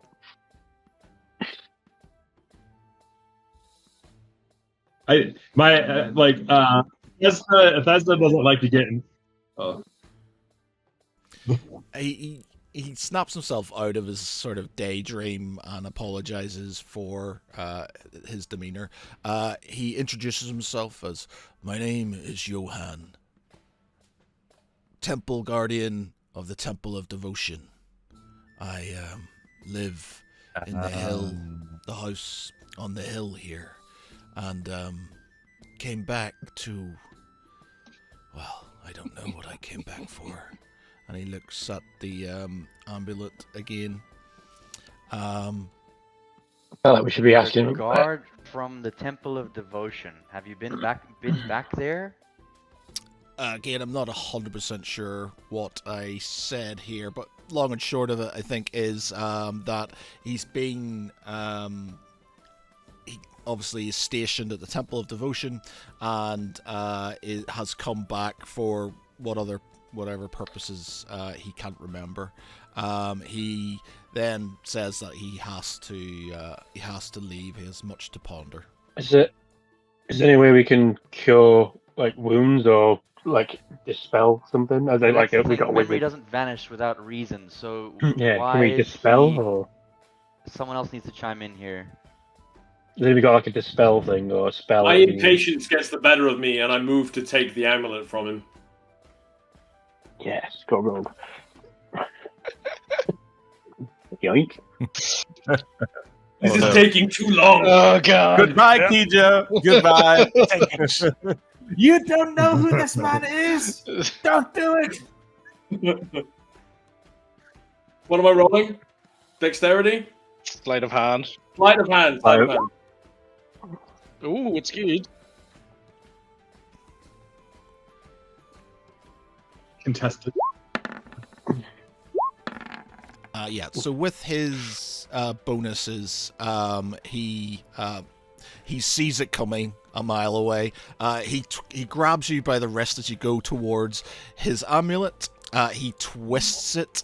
He then pushes you back against the wall, holding a pencil up against your neck. He looks back at the rest of the party and then looks at Kijo. He says nothing, but then smiles with a sort of wry grin, and then raises his fist and throws it at your face. Good job, Radar.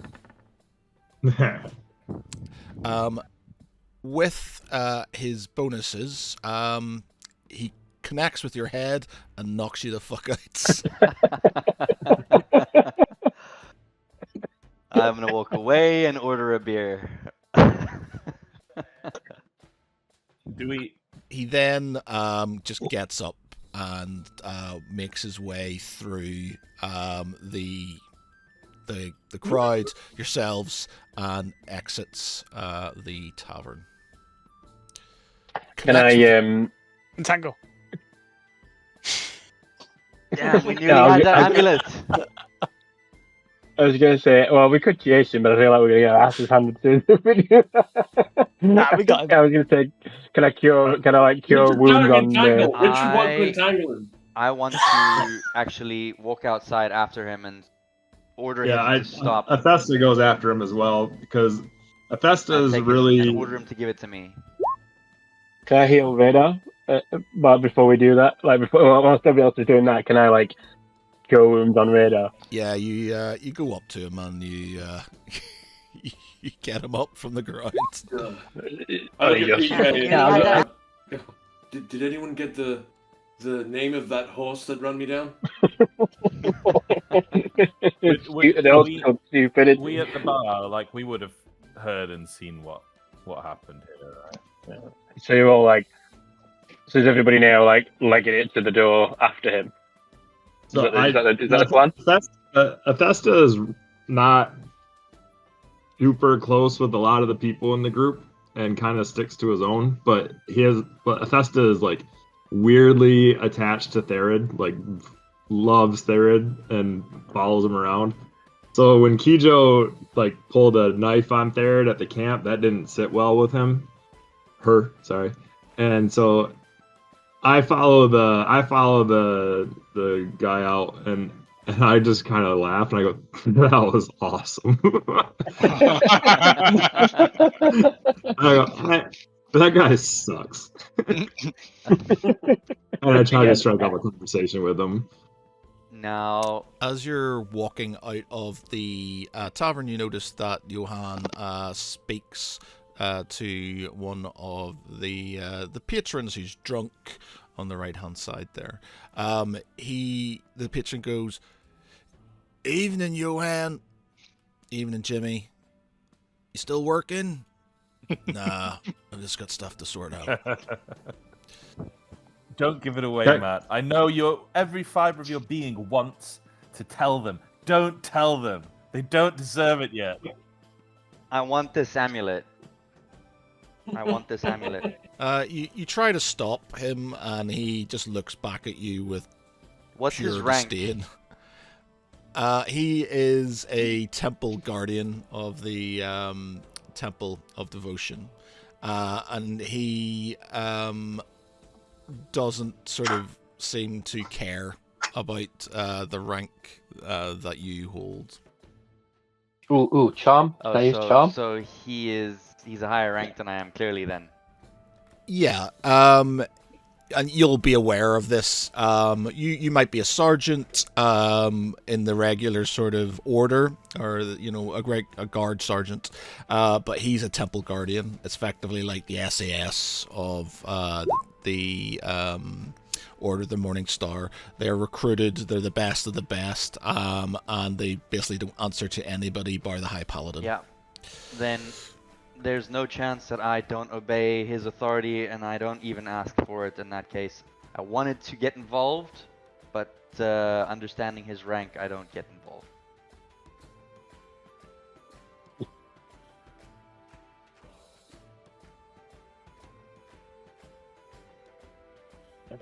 Athesta's still laughing about Kijo getting knocked out. I heard him running on his. He did kind of deserve that, I think, trying to take it from Ah, the temple no, guard. the fucking my bloody audio's been muted for most of this. Fuck. Thanks for the You guys just said. yeah, sorry about that. There you go. Sorry, that was my bad. Yeah, sorry. Okay. Well, most of this, as in the whole thing. Yes. Muted. Oh no. That's perfect.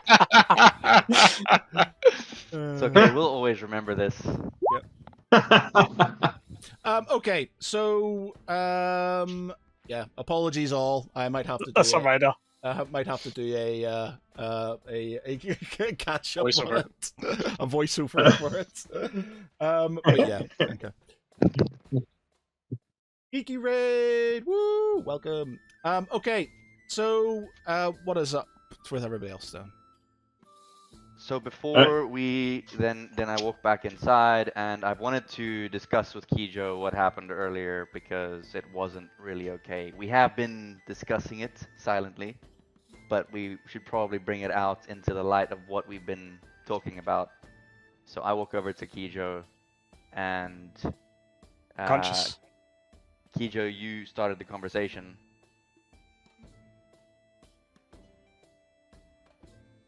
Hello, Kijo, are you there? He's unconscious. Hey, No, I PJ woke me up. woke PJ him woke up. me up. Oh, he did it. Okay. just for a I woke him up quick, at sorry, 30 just for a minutes. quick recap for those apologies for the audio. That the guy's called Johan. He's got an amulet with a wolf on it. He's buggered off. He's knocked out Kijo. The barmaid's basically been flirting with Sir Cedric, and yeah. And I mean, we're not going to halfling question called this guy. Oh yeah, This sorry, guy's yeah, and the the most bard, sus guy here. a bard called Jer. Sorry, a bard. There's a halfling called Jer. Sorry, not Jarek. A halfling called Cyril, running around looking for his brother Cedric. Not Cedric. So their brother Derek. I'm all flustered now because You got there. Okay, Rich. Anybody questioning this gentleman behind the bar with the eye patch? The most like sus dude here. Suspicious looking dude. Bond villain level, like suspicious. I think, Iranu and Cedric might be still arguing on whether going to Rich, why don't you question the suspicious Bond villain? Okay. I think they'd be looking for they'd be asking the staff for directions as Arrowhead would. There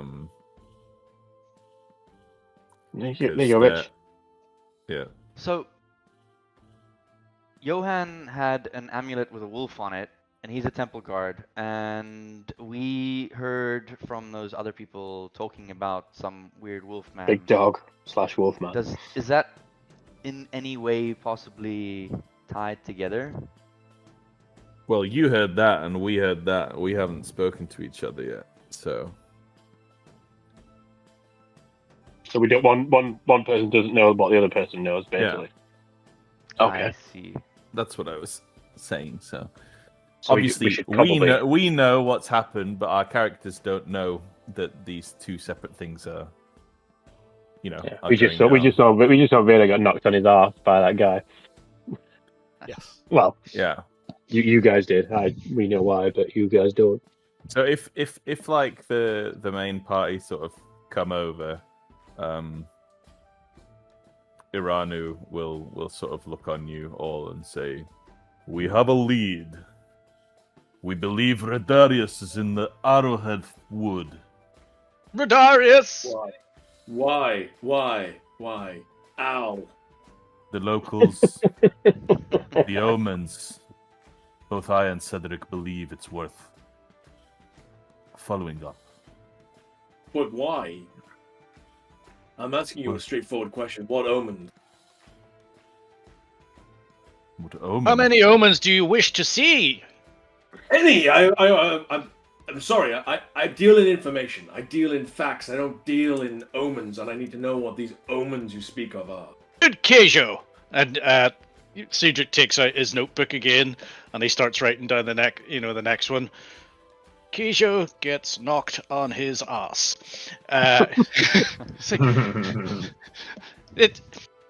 Can you not see? You've been chosen to be slapped to get a better vision of what we're looking for. It has been foretold. What has been foretold, friend? Ah! You will see. We will find out in the end.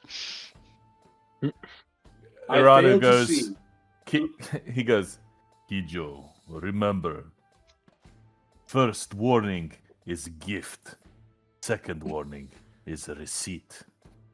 And then he slams his hand on the table and he says, there is wolf, not normal wolf. Wolf not many see, marauding in this forest. It is not normal. This is sign pointing us in direction of Redarius. As a non sort of like suspicious religious character, I believe my guy would be like, I don't really feel like we should be chasing mythical creatures in a wood. I agree with you. What does Redarius have to do with the wolf? Yeah, you've got a mission. You've got a mission to find Redarius. I agree. We should be chasing Redarius. We need to remind you our mission is to find Redarius, not to find random wolves in woods. If you want to go chasing animals, maybe you sign on to the wrong mission. We are not chasing wolf. Wolf will lead us to Redarius. You're right. We're not chasing wolf. Wolf is chasing us. I know. We already walked into one ambush already. I don't feel like walking into another one. No one could have seen that ambush. Why don't you go and speak to a tree and find out whether the Nobody except that rogue could see that ambush coming. Why does it feel like these two have already seen the future and know exactly what's going to happen? How is this?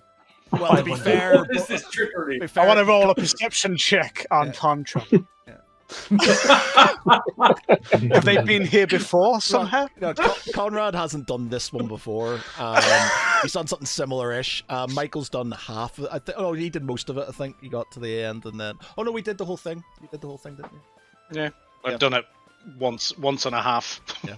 Can I explain to these guys very quickly about the amulet and the guy who just knocked me on my ass and the fact that it was a license thing? Yeah, that's a good idea. Yeah. You'll obviously there's also about the guy who's the drunk guy in the jail as well, sort of talking, broken biscuits. For those who talking to me, can't believe it. Yeah, so he so you've got that, you've got the amulet, you've got obviously the halfling wandering around looking for his brother. So I'm going to try and persuade the party that we need to go to the wood. So Cedric, he sort of pipes up, and again he's flicking through his notebook, and he's like, "See, 3 weeks ago I wrote down unusual howling to the north. I said nothing because time wasn't right." He looks around at them and he says, "The time is right. The wolf appeared to this company tonight. Not coincidence. Never coincidence. I cannot promise it leads somewhere comfortable. Significant paths rarely do. What I can tell you is that every time I have followed what the fate was indicating, I am still here. I would prefer company, but I've walked alone before. We are four incidentally. I have 17 entries about the number 4. I don't really want to walk into another trap, but I won't be leaving my comrades to do it alone either. So can I roll a persuasion? Can I do? 22. The rest of you need to. I would. Okay, Tharid, you're in charge, so you need to test it again. So, okay, before I contest this, I already want to go and find out what's going on here. So, you don't want. If you want to go, I'm kind of siding with him, but okay. let's roll and see what happens. No, you don't have to. If you want to go, that's fine. You're sort of like, that's a good idea. Then. I think it has something to do with Rodarius. I don't know how, but I feel like it has something to do with Rodarius. Rodarius. Okay. It is very late, by the way. You've come in quite late. Yeah, but we should definitely rest before we go anywhere. We shouldn't be chasing after ghosts late at night. So you can talk to the lady. Ask for some rooms. I feel like you should be doing that. She was all sweet on you. You should be doing the bargaining there, I think. Some discount. Unless, by the way, you have to go now. You can try and talk to other people and stuff if you wish, but if you're sort of that's your sort of main inquiry, then you can just sort of sleep. Does this I count as a short do my rest? rogue thing around the room and very subtly being like asking people about if they know anything about Rodarius. Before we go do anything. This tavern, does this count as a short rest? Because it's been more than an hour? Short rest, it will have done. Because really, all I need is a short rest for my action surge to come back. Yeah, that's what I'm worried about. So if we've had a short rest... You've come in and like the time it's taking you and stuff, but it is like super... So, you don't know the area. So this room to the rear looks like there's some music going on, huh? Yeah, it should be before we... I'm definitely gonna wander over and just hide in the corner and listen to music. But I'm gonna say it's late. We while I agree with Cedric, I think we should investigate more around here before we go anywhere. I'm also going to go and listen to some music. Maybe the opposite corner, just to be Yeah, I don't like company. And where was I don't want to. Personal space where and was all the that. prison? The prison wasn't in the tavern, was there? It's not a lockup in the tavern. It's No, somewhere else in you the don't know the village, city, so you'd need to get a map. You'd need to get a map. Obviously, it's late, so there's... Okay. Yeah. I'd like to explore this room that I'm in on the right. See if there's anybody in here who could talk to. Is there like a game of cards or something going on at the top right there? Or Yeah, roll me Really roll me perception check. How's the band tonight? You've got a very sort of enthusiastic looking bard with some sort of accompanying musicians. The people seem to be sort of entertaining themselves. You're not picking up anything over the noise of the room. The 1 minute. That is not once.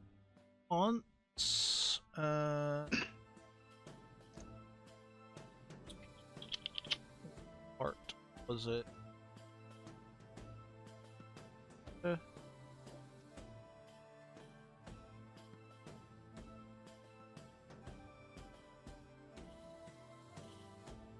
One. Yeah, he's singing a song that seems to be relating to you guys. He sort of mentions, or you feel like that's what it's talking about. Talking about a group of heroes who took out some bandits and heroically have marched into town. He's just big like, ad-libbing a song about you guys. He says, the eight, not going to be the hateful eight. It's going to be the heroic eight. He calls the song, and he's sort of making the song about. It's you. like a. Can like I join our in? praises and being happy and cheerful. So are the characters that are coloured in are people of interest, or is that just No, it's coincidence just- or what? Can I join in with the impromptu song? Is that You possible? can do. Roll me a gonna be what's the fucking word? Charisma? No. What's it called? It's not Performance. Performance. That's one. Performance. Roll me.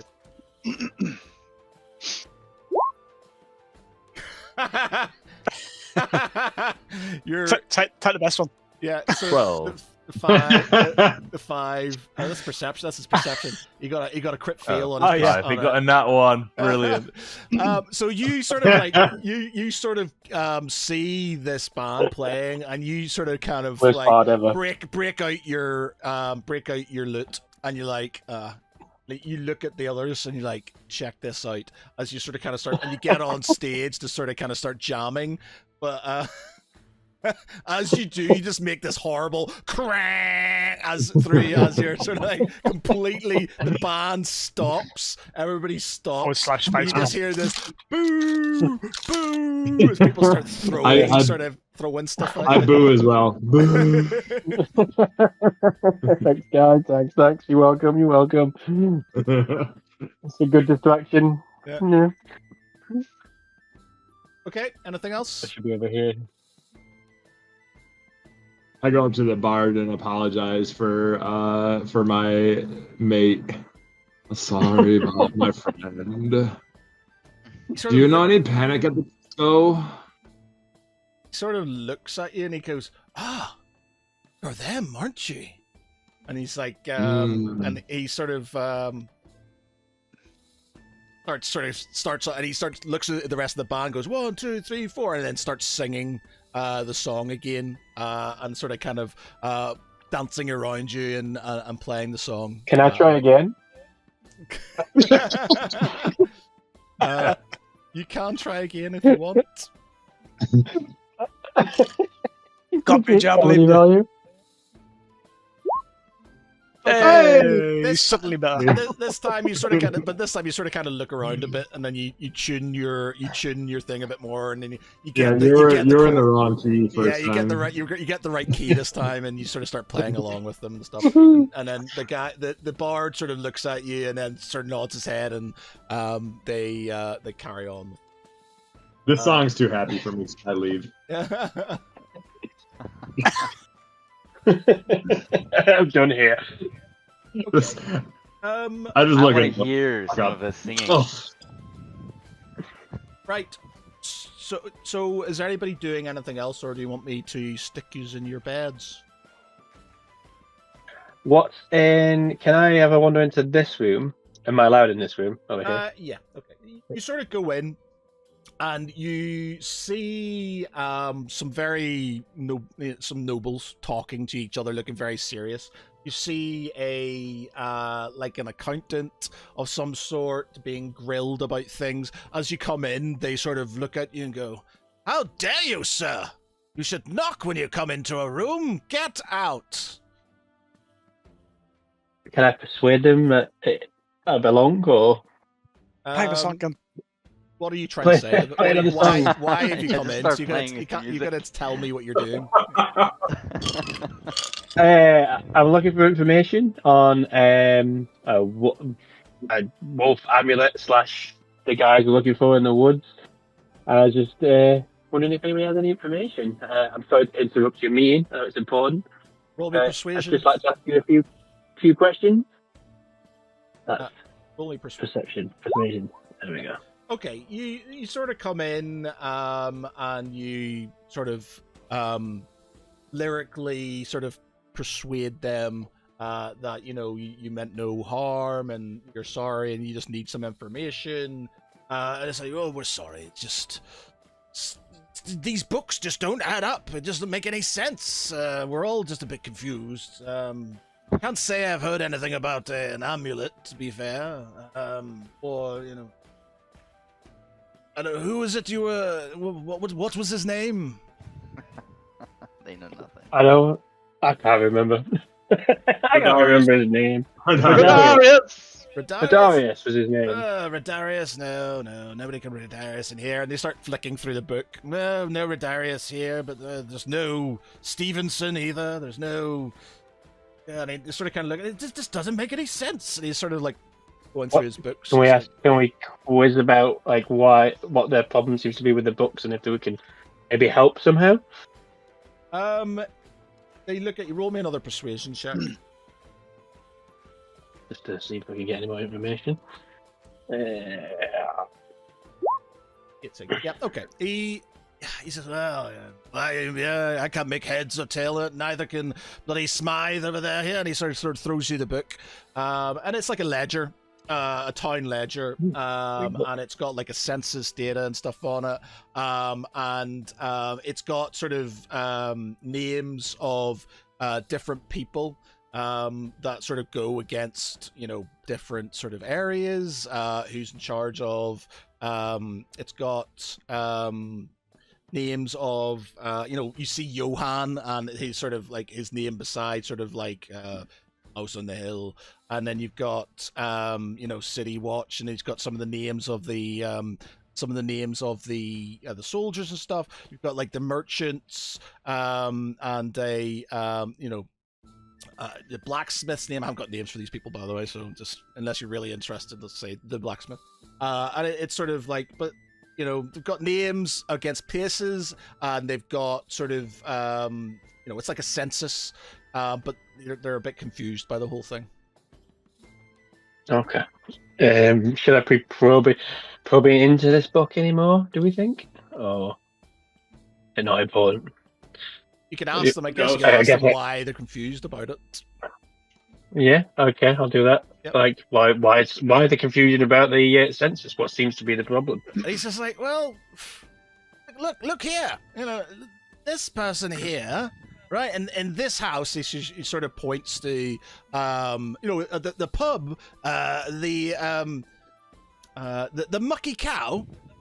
It's run by a Gearsden. There's no Gearsden here. He doesn't exist. So I don't know. And it's like this idiot's obviously put his name down wrong. The accountant's just like, no, sir. It's definitely, definitely. And he sort of looks really confused himself. He says, oh, maybe it is a mistake. So I don't know. Can I investigate further? They point out different names of people who they've never heard of before, who apparently live in the town, and they're There's just lots sort of of trying strange- to make sense of it. Okay. Can No, I persuade? Go on. no, go. I was Continue. going to say, I was like, I'd like to show this book to my party if possible. Any chance I could borrow this book? You cannot. Well, this is mayoral property. And then he sort of says, I'll have it back, thank you. Or takes the book from you. Okay. Now that the Yeah. cheerful music has stopped, can I go talk to the bard a little bit? Yeah, you can do. I know that bards usually know a lot of stuff that's going on around the town. Do you know anything about Radarius and or werewolves? To the bard, is this you're talking to?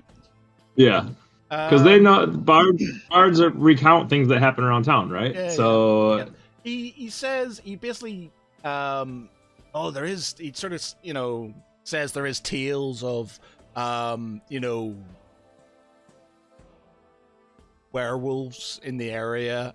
They are old wives' tale that have been sang for years. It always seems to be in and around the Arrowhead Wood. There are but just tales. Nobody has actually got any evidence of a werewolf in the area. As for Darius, he may have come through here. Obviously, if he's trying to be stealthy or don't want to be seen. Clandestine? Clandestine, that's a good word, yep. He's clandestine. Incognito. Or incognito, even better. Then he's obviously not going to make... There were people come through this. It is a market town after all. People come in and out daily. I'm afraid I don't know. surely a bard as prolific as yourself knows more about where he might be, or maybe some people that could help us. He says to you, you could sort of talk to you talk to the mayor. You could talk to the mayor. He might sort of have a bit more knowledge. Or you could talk to the city watch, the captain of the watch, who might sort of be helpful. Or you could maybe talk to some of the shopkeepers and stuff to see if anybody in the area has come in and sort of. Do I have the feeling that he might know more, or is this kind of... Roll me an insight.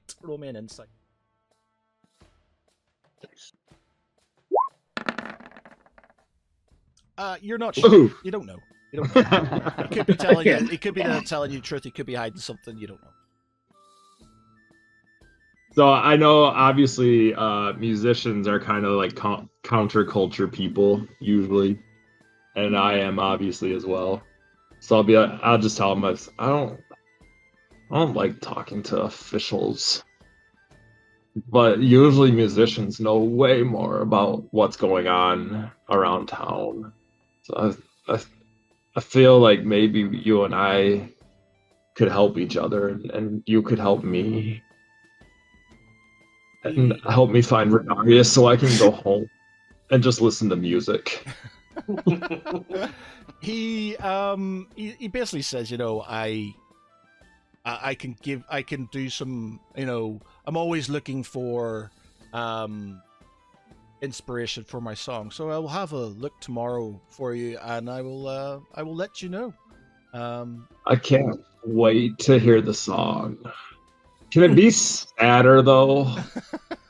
A ballad, yes. Okay, yes, a ballad. Okay, I'll see you tomorrow. Okay. Yeah. I go over and say, sorry for my companion. He might be freaking you out a little bit here. But... I'll go back to the corner.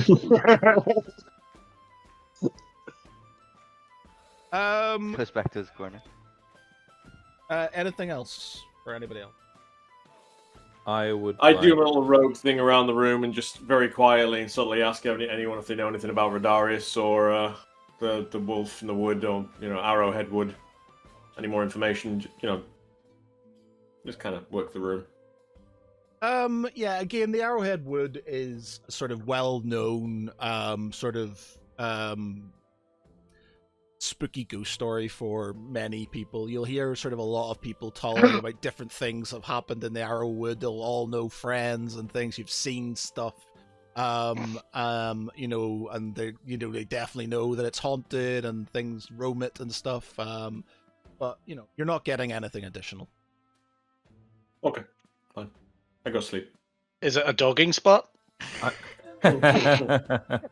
I would, after sort of agreeing with Cedric that we should set off early in the morning, I will take my leave, and I will be looking to leave the tavern as it's sort of just dipped into nighttime in my time and twilight, and look to see, is there any kind of shrines, like a shrine to Saloon or anything like that in this village? You don't know the village well enough to sort of know that. You're in the city center, the town center. It's bars sort of you'll see shops that are closed. You see a big tower in the middle of the sort of. Well, I think he would ask the barmaid if there are any shrines or temples in the vicinity. There is a cathedral in the southeast. Big one. A big cathedral. I'm guessing to Bahamut. Yes. And that would So probably no be where smaller Johan shrines or anything. Not that she knows of. Okay. Has anybody been? Are we allowed back in the kitchens? Has anybody been back here, or is it just not needed? So was it a relatively clear sky tonight, or is it clouds? I don't know if you. Well, yes, no. Okay, well, I'll go outside. Like it's like if you can see the stars or whatever, like in the absence of any kind of shrine, like he will go and find a quiet area near the tavern. Maybe on the outskirts, not too far out, but he would just set down some arms and incense and just pray a little bit. You definitely want to go away from everybody on your own outside. Yes, not a good idea. He would do. Like he needs to. Well, unless him of any concern, like he doesn't see any concern of doing that himself. It's what he always does. It's what they know that he does. I don't know if there's anybody else that is religious, or not religious, but following. How what's Cedric like with his commitment to his duty? Yeah, he's he's basically as the chosen. He feels like he's being chosen by his deity too. So he's textbook follower of Bahamut's word. Mm-hmm.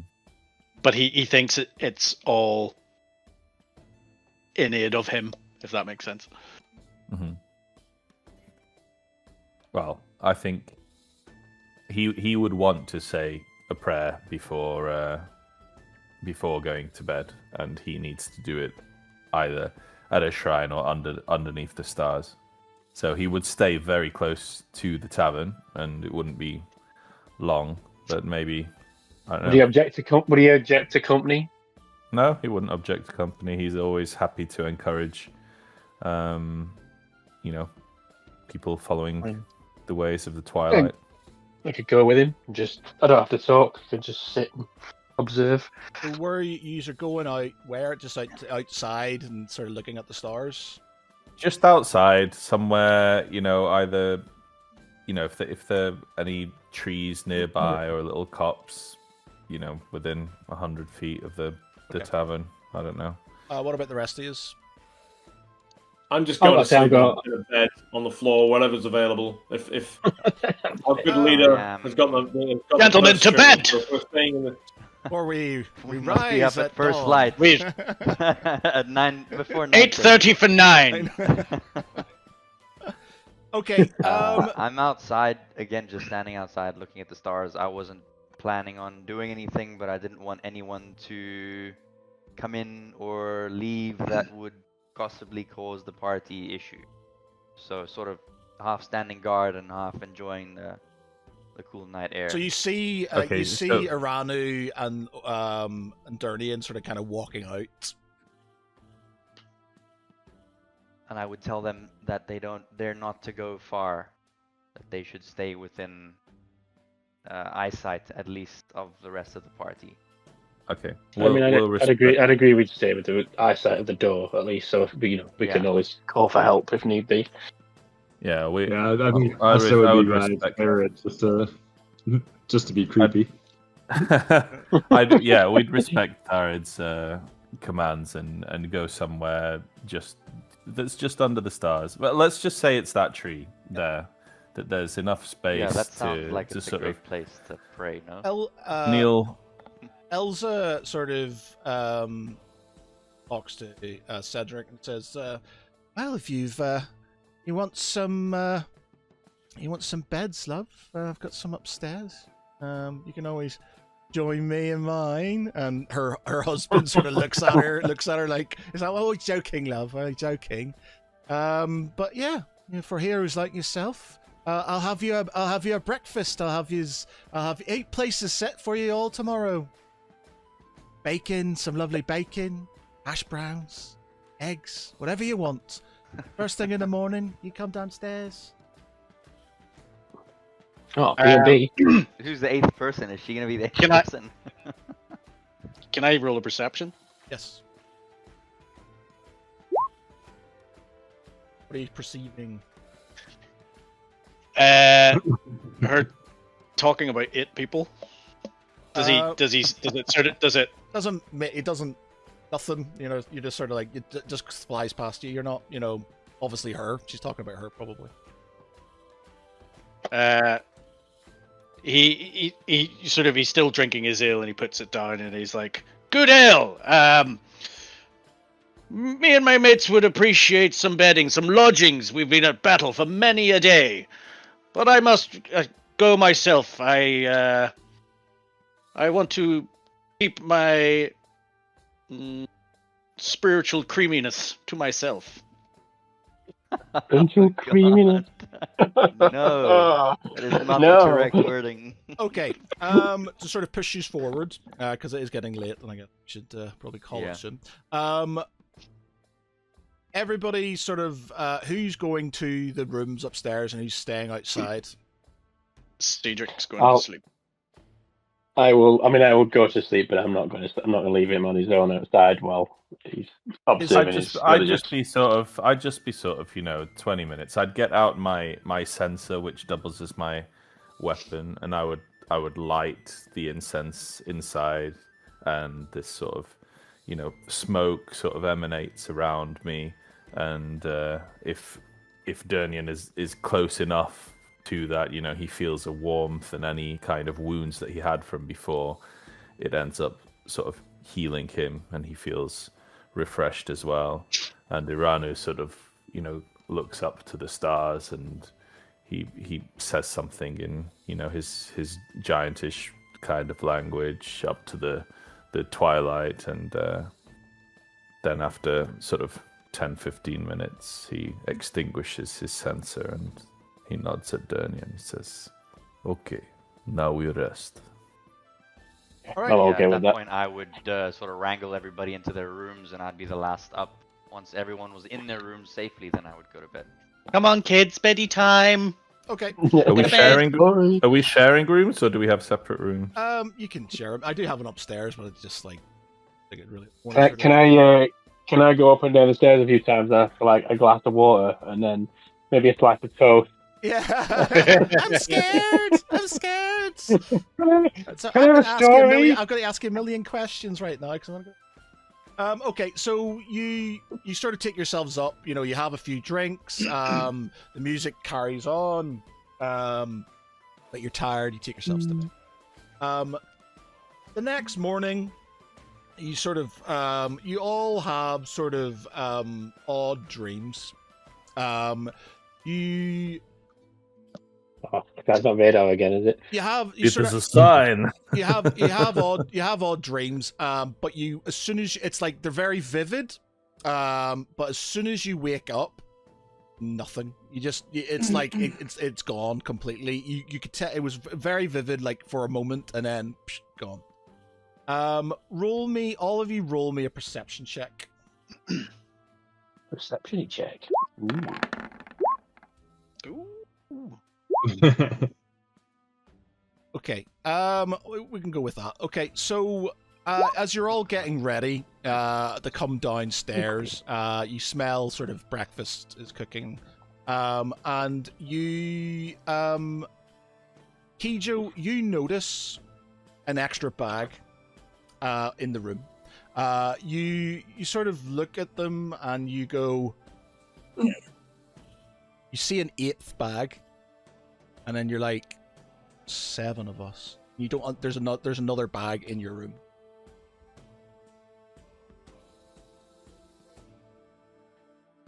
The woman mentioned 8 plates last night. What woman? The lady who, the bartendress. You don't know any bartender. She would lay 8 plates for No. us. Don't know anything about bartender. You were outside. You speak crazy. I was there. What? Kijo, no. Wait, think there are the 8 bag- bags. Did somebody bring an extra bag with us? I don't recall there being 8 bags. There's only 7 of us. Where, what? Gents, and whatever you are, the black hair. What even is a bag? It's probably his. Hers. Is it yours? Did you bring an extra bag? Did It's somebody his bring extra an wardrobe. It's an extra suitcase. This is my makeup, okay? I couldn't I'm tell. not Is so there much an 8th member extra. that we weren't notified who's joined us on our intrepid journey for Radaris? Would you have me go fight with no mascara? Is Cedric in the room with us right now? Yeah, Cedric. You're all in the same. We'll say you're all in the same room just for ease. As they're arguing, and Iranu kind of is curious by Kijo just waffling. Like, he understands, he agrees. There are 8 bags there, but like when he's talking about, you know, what they heard last night, he genuinely thinks that he hit his head too hard when he got knocked out, and he'll just walk over to the unidentified bag and he will open it and look inside. You open the bag, and it looks similar. What's in the bag? It looks similar to your own sort of your own packs. You find sort of like a spare officer's tabard with a lieutenant insignia on it. Find a whetstone, a blanket, a water skin, sort of a journal. You find a journal, some official correspondence. You've got some silver coins and things. A polished symbol from the Order of the Morning Star, a carved wooden bird, a song with some lyrics on it, and a sort of small sharpening stone. I'm gonna forget all of this. Can you? I'm assuming you have a list. Yeah, Sorry, I'll I'm fire it in interrupting. I'll fire it in the chat for you. Thank you. It's Irana will withdraw the more personalized stuff, so the journal and the song, and he won't open the journal, but he will pass the journal to Tharid, He says. Could I have a look at the song? If I Yeah, you Yeah. notice the Yeah, song. let's tell him. Yeah, the song is it's one that you've written, Guardian. It's by your own hand. You notice the handwriting. You sort of notice that it's talking about yourself, all of yous is talking about, but it's got a reference to a lieutenant in it as well. It doesn't say his name, but you've got a reference to another person. Within the sort of journal that you hand to Tharad, there's orders. And you've got orders from Guard Captain Girk, Order of the Morning Star, Bastion of the Morning Star. To Lieutenant Danzel, by authority of Captain Girk, you're hereby I'm trying to assigned. write this down. By authority of Captain Girk, you are hereby assigned command responsibility for the reconnaissance detachment tasked with locating and apprehending deserters styling himself as Captain Redarius. Your detachment consists of the following personnel: Sergeant Tharad Steelguard, Durnian Leabella, Ethesta Tambul, Kiju Urgezi, Aladar Starbreeze, Uranu Uvavu, Sir Cedric Veilbright. Proceed immediately towards the vicinity of Waterside, locate the deserter encampment, recover any intelligence relating to Captain Redarius, avoid any unnecessary entanglements. Should Redarius be encountered, he is to be captured alive as circumstances permit. I have every confidence in Sergeant Steelguard's experience and judgment. The overall command rests with you. Do not hesitate to rely upon his counsel. Whispering Shore forgot capable soldiers for all who survived it. May the light guide your steps. You then have a journal. You go through the journal. Hang on. Can I just ask, Farid, have you read this aloud or in your head? Have you shared this with anybody yet or not? I wasn't the one that opened the bag. Who was looking? No, through the I bag? opened the bag and Yeah, I you gave gave it you to the me. journal as Okay. our commander, and you have opened the journal. That's what Matt said. So would you have read it to yourself first, or would you have read it out to all of us? Well, I'm not very intelligent, so I would assume that I would read it out loud or in a low voice to myself while you guys were nearby, and you would have picked up what I said. Okay. The journal, again, I'll just pass through it because it's getting late. So the journal has lots of it's filled. There's stuff from Whispering Shore. There's all kinds of stuff. You move it forward to the period of time which is relevant the last couple of days. You have reconnaissance patrol day 1. You made contact with hostiles deserters forced approximately 6 miles west of Waterside. Enemy numbers exceeded initial estimations, though their discipline was poor. The engagement began with an attempted ambush from elevated ground. Sergeant Steelguide organized the defense, immediately establishing a shield wall and charging towards the center of their numbers. Thessa Dumble demonstrated action control under pressure, disrupted enemy movement, well-placed spells despite limited visibility. Durny and Leabella maintained morale throughout the engagement. His encouragement prevented the line from breaking. Kiji Urgezi successfully flanked the enemy archers, allowing the remainder of the detachment to regain initiative. Despite still recovering from earlier injuries, Aladar Starbreeze rendered many of the foe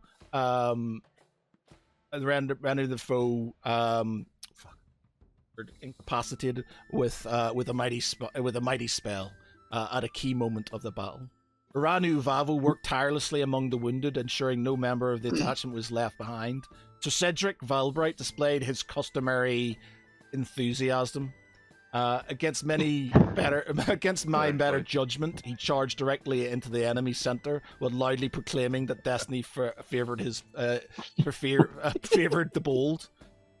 Incredibly, this created sufficient confusion to disrupt the enemy advance. I shall endeavor to not encourage this behavior. Enemy resistance collapsed shortly thereafter. The deserter encampment yielded useful information, including maps, coins, a mirror, and the whereabouts of Captain Redarius. Entry 2. It's been months since Whispering Shore, but I still hear it when the night grow quiet. Steelguard sleeps lightly now. Dernian no longer sings around the campfire unless someone asks. Hephaestus spends longer than necessary checking every spell before she casts it. Uranu prays more often than he used to. Aladar watches the tree line as though expecting it to move. Even Cedric has become quieter. Only Kiju seems untouched by the battle. The entry 2. I think very finally, I'm beginning to heal. Not completely, perhaps we never will. But there was laughter tonight, real laughter. Steelguard smiled, though he denied it if any mentioned it. Cedric insisted a raven landed on our supply cart was a sign of destiny. Kiju suggested destiny ought to aim better. Even the Thesta laughed. It was good to hear. Entry 3. Sergeant Steelguard continues to impress me. He doesn't seek command, though as often the people best suited to it. When difficult decisions arise from others, naturally look towards him. Except for Kiju, he has somewhat of an animosity towards the sergeant. Waterside seems peaceful, almost too peaceful. The locals have been welcoming enough. The pig and harp serves an excellent stew. Tomorrow we'll begin asking after Redarius. For tonight, the others need a proper sleep. I'll take first watch.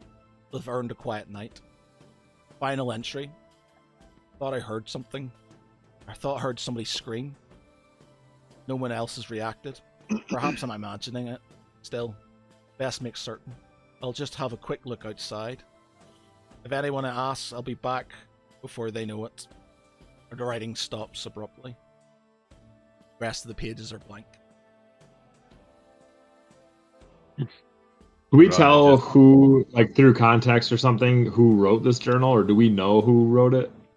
You have no idea who this There's person Lieutenant is. Rank's insignia. There's Iranu Lieutenant just Rank's says, insignia. he says, "What devilry is this? How do they know so much detail about us?" This has gotta be related to the battle with the bandits when people were dying. The Battle of the Bandits. Did I get hit in the head harder than I thought? Yes. My friend? Because Yeah, you did. He knocked you out. I'm Royal- sure I recall the barmaid.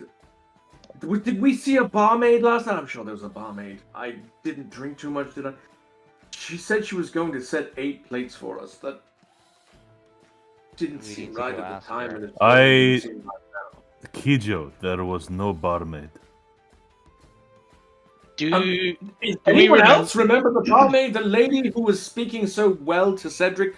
She seemed very... Cedric, tell him there was no barmaid. Sorry. I remember no barmaid. Do we remember the battle or the ambush? Yeah, you remember the ambush. You what you're Do we rem- reading doesn't sort of, it rings true, but there's lots of things that are sort of mentioned that you're like, yeah, but I did that. That was me. And you're I'm so confused right now. Anyone else? Am I losing my mind? I'm What- so what? confused.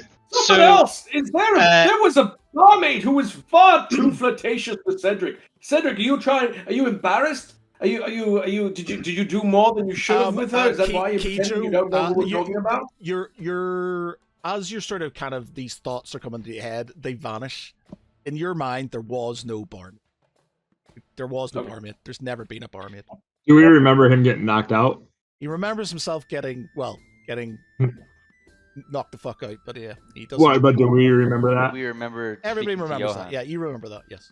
No, He has Diedrich takes out his book of omens, and he would like to he's sort of reading through the notes that he's taken, some of which I would assume would have been about the unseen entity. So you look at your notes and you see references to the grandness and the Lieutenant Lieutenant Danzel. and Lieutenant Danzel. He, you sort of, Lieutenant Diane. Lieutenant Dan, Lieutenant Danzel, and you've got reference. You see, you've got marks of things he's done. You've got a kill count. He's sort of done a lot of, from your notes, he's killed a lot of people, and So what's happened to him now?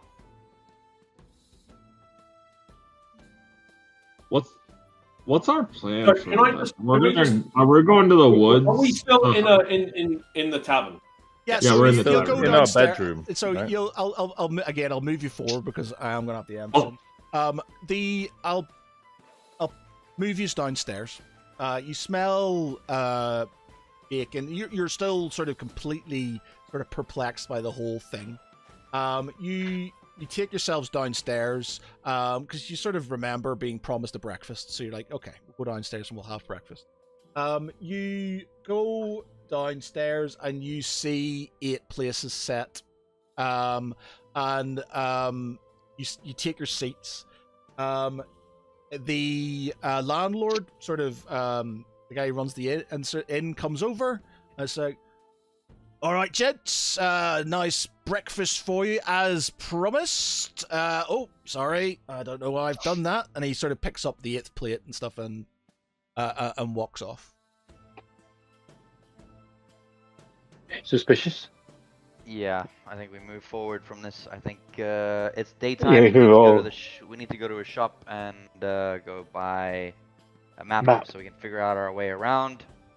And I we need don't- to either go to Arrowhead and the temple, or we need to go westward to Waterside. You're in We Waterside. definitely need a You're map. in Waterside. This is what the town's called. So you've got, Okay. the clues you've got is sort of the Arrowhead So Wood. we need We've to speak to seen the up mayor there. or the captain of You the got, city. you got a mayor. You can go and see the city guard. I'd like to find that prisoner. or talk to people in the shop. I'm gonna go to the bathroom real quick. Okay. And then while I'm in there by myself, I'm gonna cast See Invisibility, which lasts for an hour. And I can see invisible, and I can see into the ethereal plane. Okay. And I'm gonna come after I'm done. I'm gonna come back out and just Okay. see if I notice if No, you don't. if There's nothing of note. Yeah. You don't see anything around you. You sort of it lasts for an hour, so I have it for an hour. But I definitely feel like we should take the take a look at the prison, the ranting prisoner in the jail. Before sort we, of don't know see- where that I is, asked. though. you sort of see the landlord looking. He's standing by the bar with the additional plate, and he's sort of looking at it like confused. He's just like, why have I done that and stuff? And he's just like, and he feels sort of seems a bit flustered. I ask him what seems to be the issue. Why does the 8th plate confuse you? Also, we know that there might have been an 8th person. We seem to have buzzed past that. Why? I'm very confused. That's me, Found my the character. bag. Confused. There was another member of our party, the lieutenant. I don't think We so. don't- it's- I don't think so, mate. Pretty sure you had 1, 2, 3, 7 of yous. I can check for you. He sort of kind of gets out the sort of book for signing in for the room. He says, "Oh, no, me. Yeah, there's an 8. Who's- a Lieutenant Danzel, apparently. Has he not come down yet? I don't remember him, to be fair, but Okay.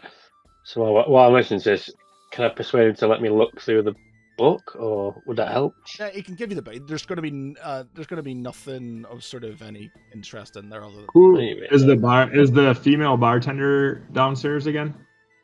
there was no female bartender. Nope. Who's Oh, yeah, behind the can I bar? ask you? Can I ask him about that? You don't know anything about it, so why would you ask? There's nothing to ask. We have no Okay. memory of that. You have no memory of it. Okay. Something has happened to us. Landlord, something isn't right. There was a lieutenant. I don't recall. Does anybody? I turn to the party. Does anyone recall this lieutenant? Why? We've read that his name has come up twice. Is this some kind of trickery? Is this some kind of how This is badly did this this is a name that we know, right? We don't know I this think you lieutenant. boys have opened the had book. too much ale. Yeah, last night probably was a I big turned to- party. Is But I'd like Iran? to What open the party? book and read the last entry again to the party. Where is he going? What was the last entry in the journal? He was said he was just, he's going out basically to said he sea, heard right? it. He heard a scream and he was going out to sea. Basically, Ask the landlord if he heard a scream. Does he know anything about this entry? Did he recall hearing a scream? he Didn't he have a wife? doesn't know. Is He, the halfling there this morning? there's a few people in the bar, but there's not that many. They've all cleared out. You've got a couple of people who've been drunk and slept there all night, but So the halfling from last Cyril's not there. Daryl's this not morning. there. I remind we, everyone. Look, we've got. Listen, my friends. Something doesn't add up here. We have Sorry, a I'm lieutenant that looking none of at us shit. remember. We have. His name isn't just limited to this backpack. The landlord, I include him in the conversation. Did you write this in here? Is this your writing? Did you include him, or is this? He looks at the handwriting. He says, "Bit intricate for mine, to be honest. Don't think I can write that well. Must be, I guess. Don't remember doing it, but I did have a few drinks last night as well, eh, boys?" Do we remember the bard from last night singing? Do not remember any bard. There was no bard. I don't, Well, I you don't said remember singing. There was musicians, but there was no bard. So I don't remember singing with the bard. You remember singing, getting on stage with some of the musicians, but you don't. Although there was no other bard, were you? Okay. I think whatever has happened to Danzel is going to reveal itself when we investigate further, either at the temple, or we speak to the mayor or the captain of the city watch. Is there a basement in the tavern? Like, is there Yeah, like there's basement level? like a beer cellar. Could I possibly go in the beer cellar and have a look? Yeah, you can have a look in the beer. What are you looking for? I'd quite like to check. I'd quite like to check the beer for real hypnol, if I'm honest. I stop everyone before you go. Hold. Am I losing my mind? Does anyone recall the lieutenant? What lieutenant? No one answer me. I do Does not anyone recall this this man. lieutenant? I don't No. remember him, but if his physical Don't evidence remember anything states that about he's him been, exactly. he's been here, so I feel like we should check And no one around. finds it odd that he recounts our adventure so far together with Of course, perfection. it's odd. Of course. But there Strange, is very no strange. explanation. It's confusing as hell, but we need to move forward to figure this out. The answers are I'd not still going like to to. be I'd in still the like to tavern. see the cellar, just to be on the safe side. I want to see if there's anything down there, even if it's just a quick, like, hey, look, there's nothing down here. Can I go downstairs and have a look? Durnian goes and has a look Stay at the away cellar, from I that suppose. trap door. Okay, He's gonna die. let's He do goes that. down and checks it. Okay, so you go downstairs. Who's going down? Is it just you? You're on your own. You go I down. would go with him to protect him. Okay. with Cedric my- could go as well. Okay, so the three of you go downstairs. It's an old cellar. It's quite small. You see, you see beer, and kegs, and some sort of supplies and things. Roll me Any- a perception check, all of you. Thanks for the memories. Thanks for the memories. Oh, pretty good. Why 3 times though? PJ, I don't know if I clicked- Bernian, you get like it feels weird. Get this sort of sense of quiet. It's weird because it's quiet already, but it feels like it has gone. Whatever was that sort of was in your head, as you know, the sort of kind of atmospheric, or sorry, the ambient sound around you. It just feels like it disappears very briefly. Within that very brief moment, you spot blood on the floor. But then when you look at it again, it's gone. Oh, if I spot blood, can I do a check of some kind to? You can roll me an I don't know, magic check. You can roll me an investigation. You don't find it. You can't. You sort of. It was like momentarily there in your head, very momentarily, and then ghost. Suspicious. Did Iranu and Cedric also see that flash of blood, or just? No, it's only Burnian. Okay. And I sort of spot it and then look at it, and it kind of like goes again. Okay. Okay, The we mem- watch you the memory being weird. The memory of that starts to quickly leave as well. Right. While they're doing that, I speak to the landlord and ask, "Is there a landlady of the house?" He says, I don't think I ever got married, to be honest. I don't know why. Feel Does like he have a wedding band on? he sort of looks at his hand, and he does. He has a wedding ring on. He says, I only ask because you have a wedding band on, and it doesn't quite seem right to me, sir, that you would wear a wedding band without being married. He gets very flustered and and he just sits there and looks at the plate, and he looks at his wedding band. And he's excuse me for a minute, and he sort of takes himself off into the back room. Can I do like an Arcana check or something to know if there's something that might be going on that I would know or have some kind of insight into of why this is happening? Like why, what could be going on magically speaking that we would have some kind of traveler with us that other people seem to perceive but don't.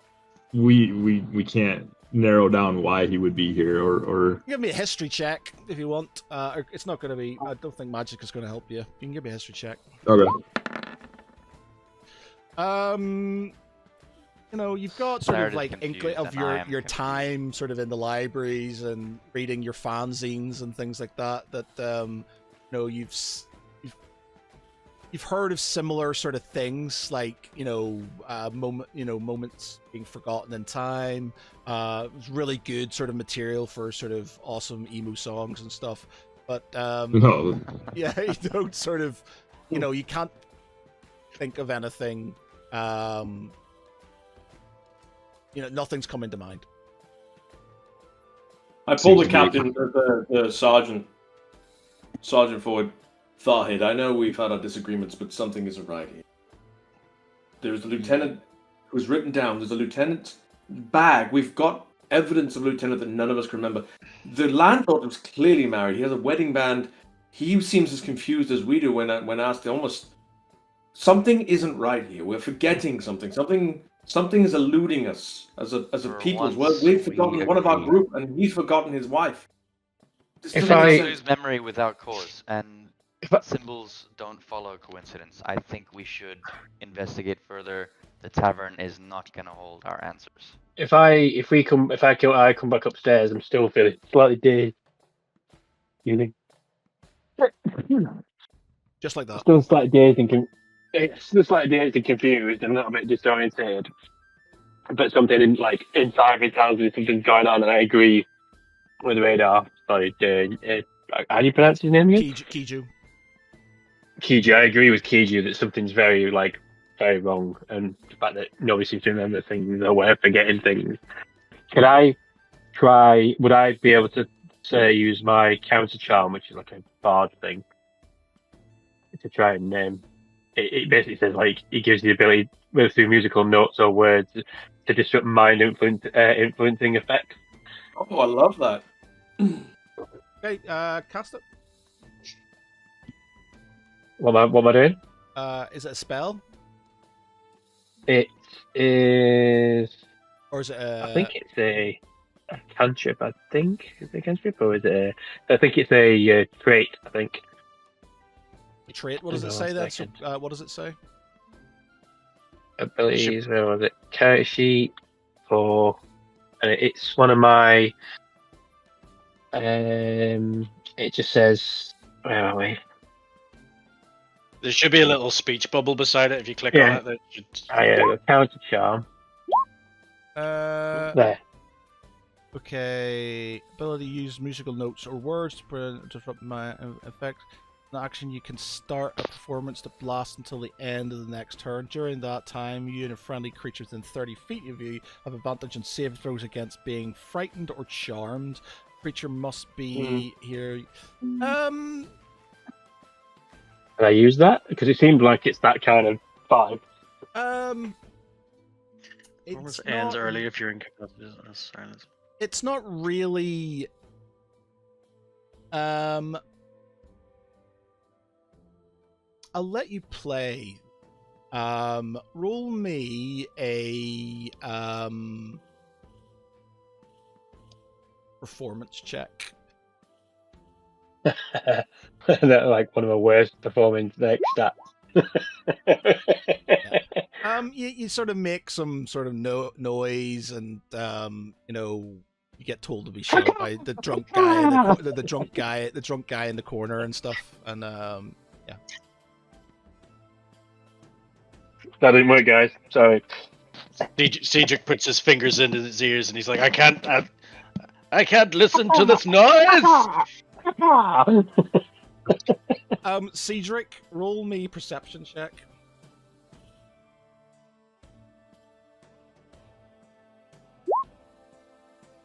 Oh God! Oh, shockingly rolling powerful things. I'm not used to low perception checks. My character and the other thing, he's got such high perception. No, Sucks. you sort of don't pick up on anything else. Okay, right, gentlemen. I think we're gonna have to leave it there then. Nearly 12 o'clock.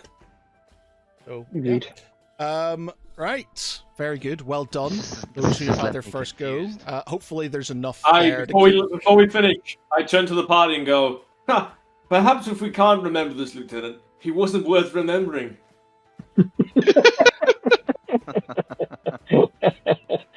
Tough crowd. As he says, walking out the door by himself.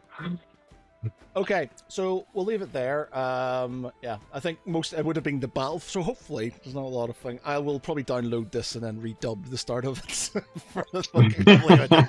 I turned it off, so it wasn't getting at the start with the music, and then I'll put it back on. But all this main part at the end is fine.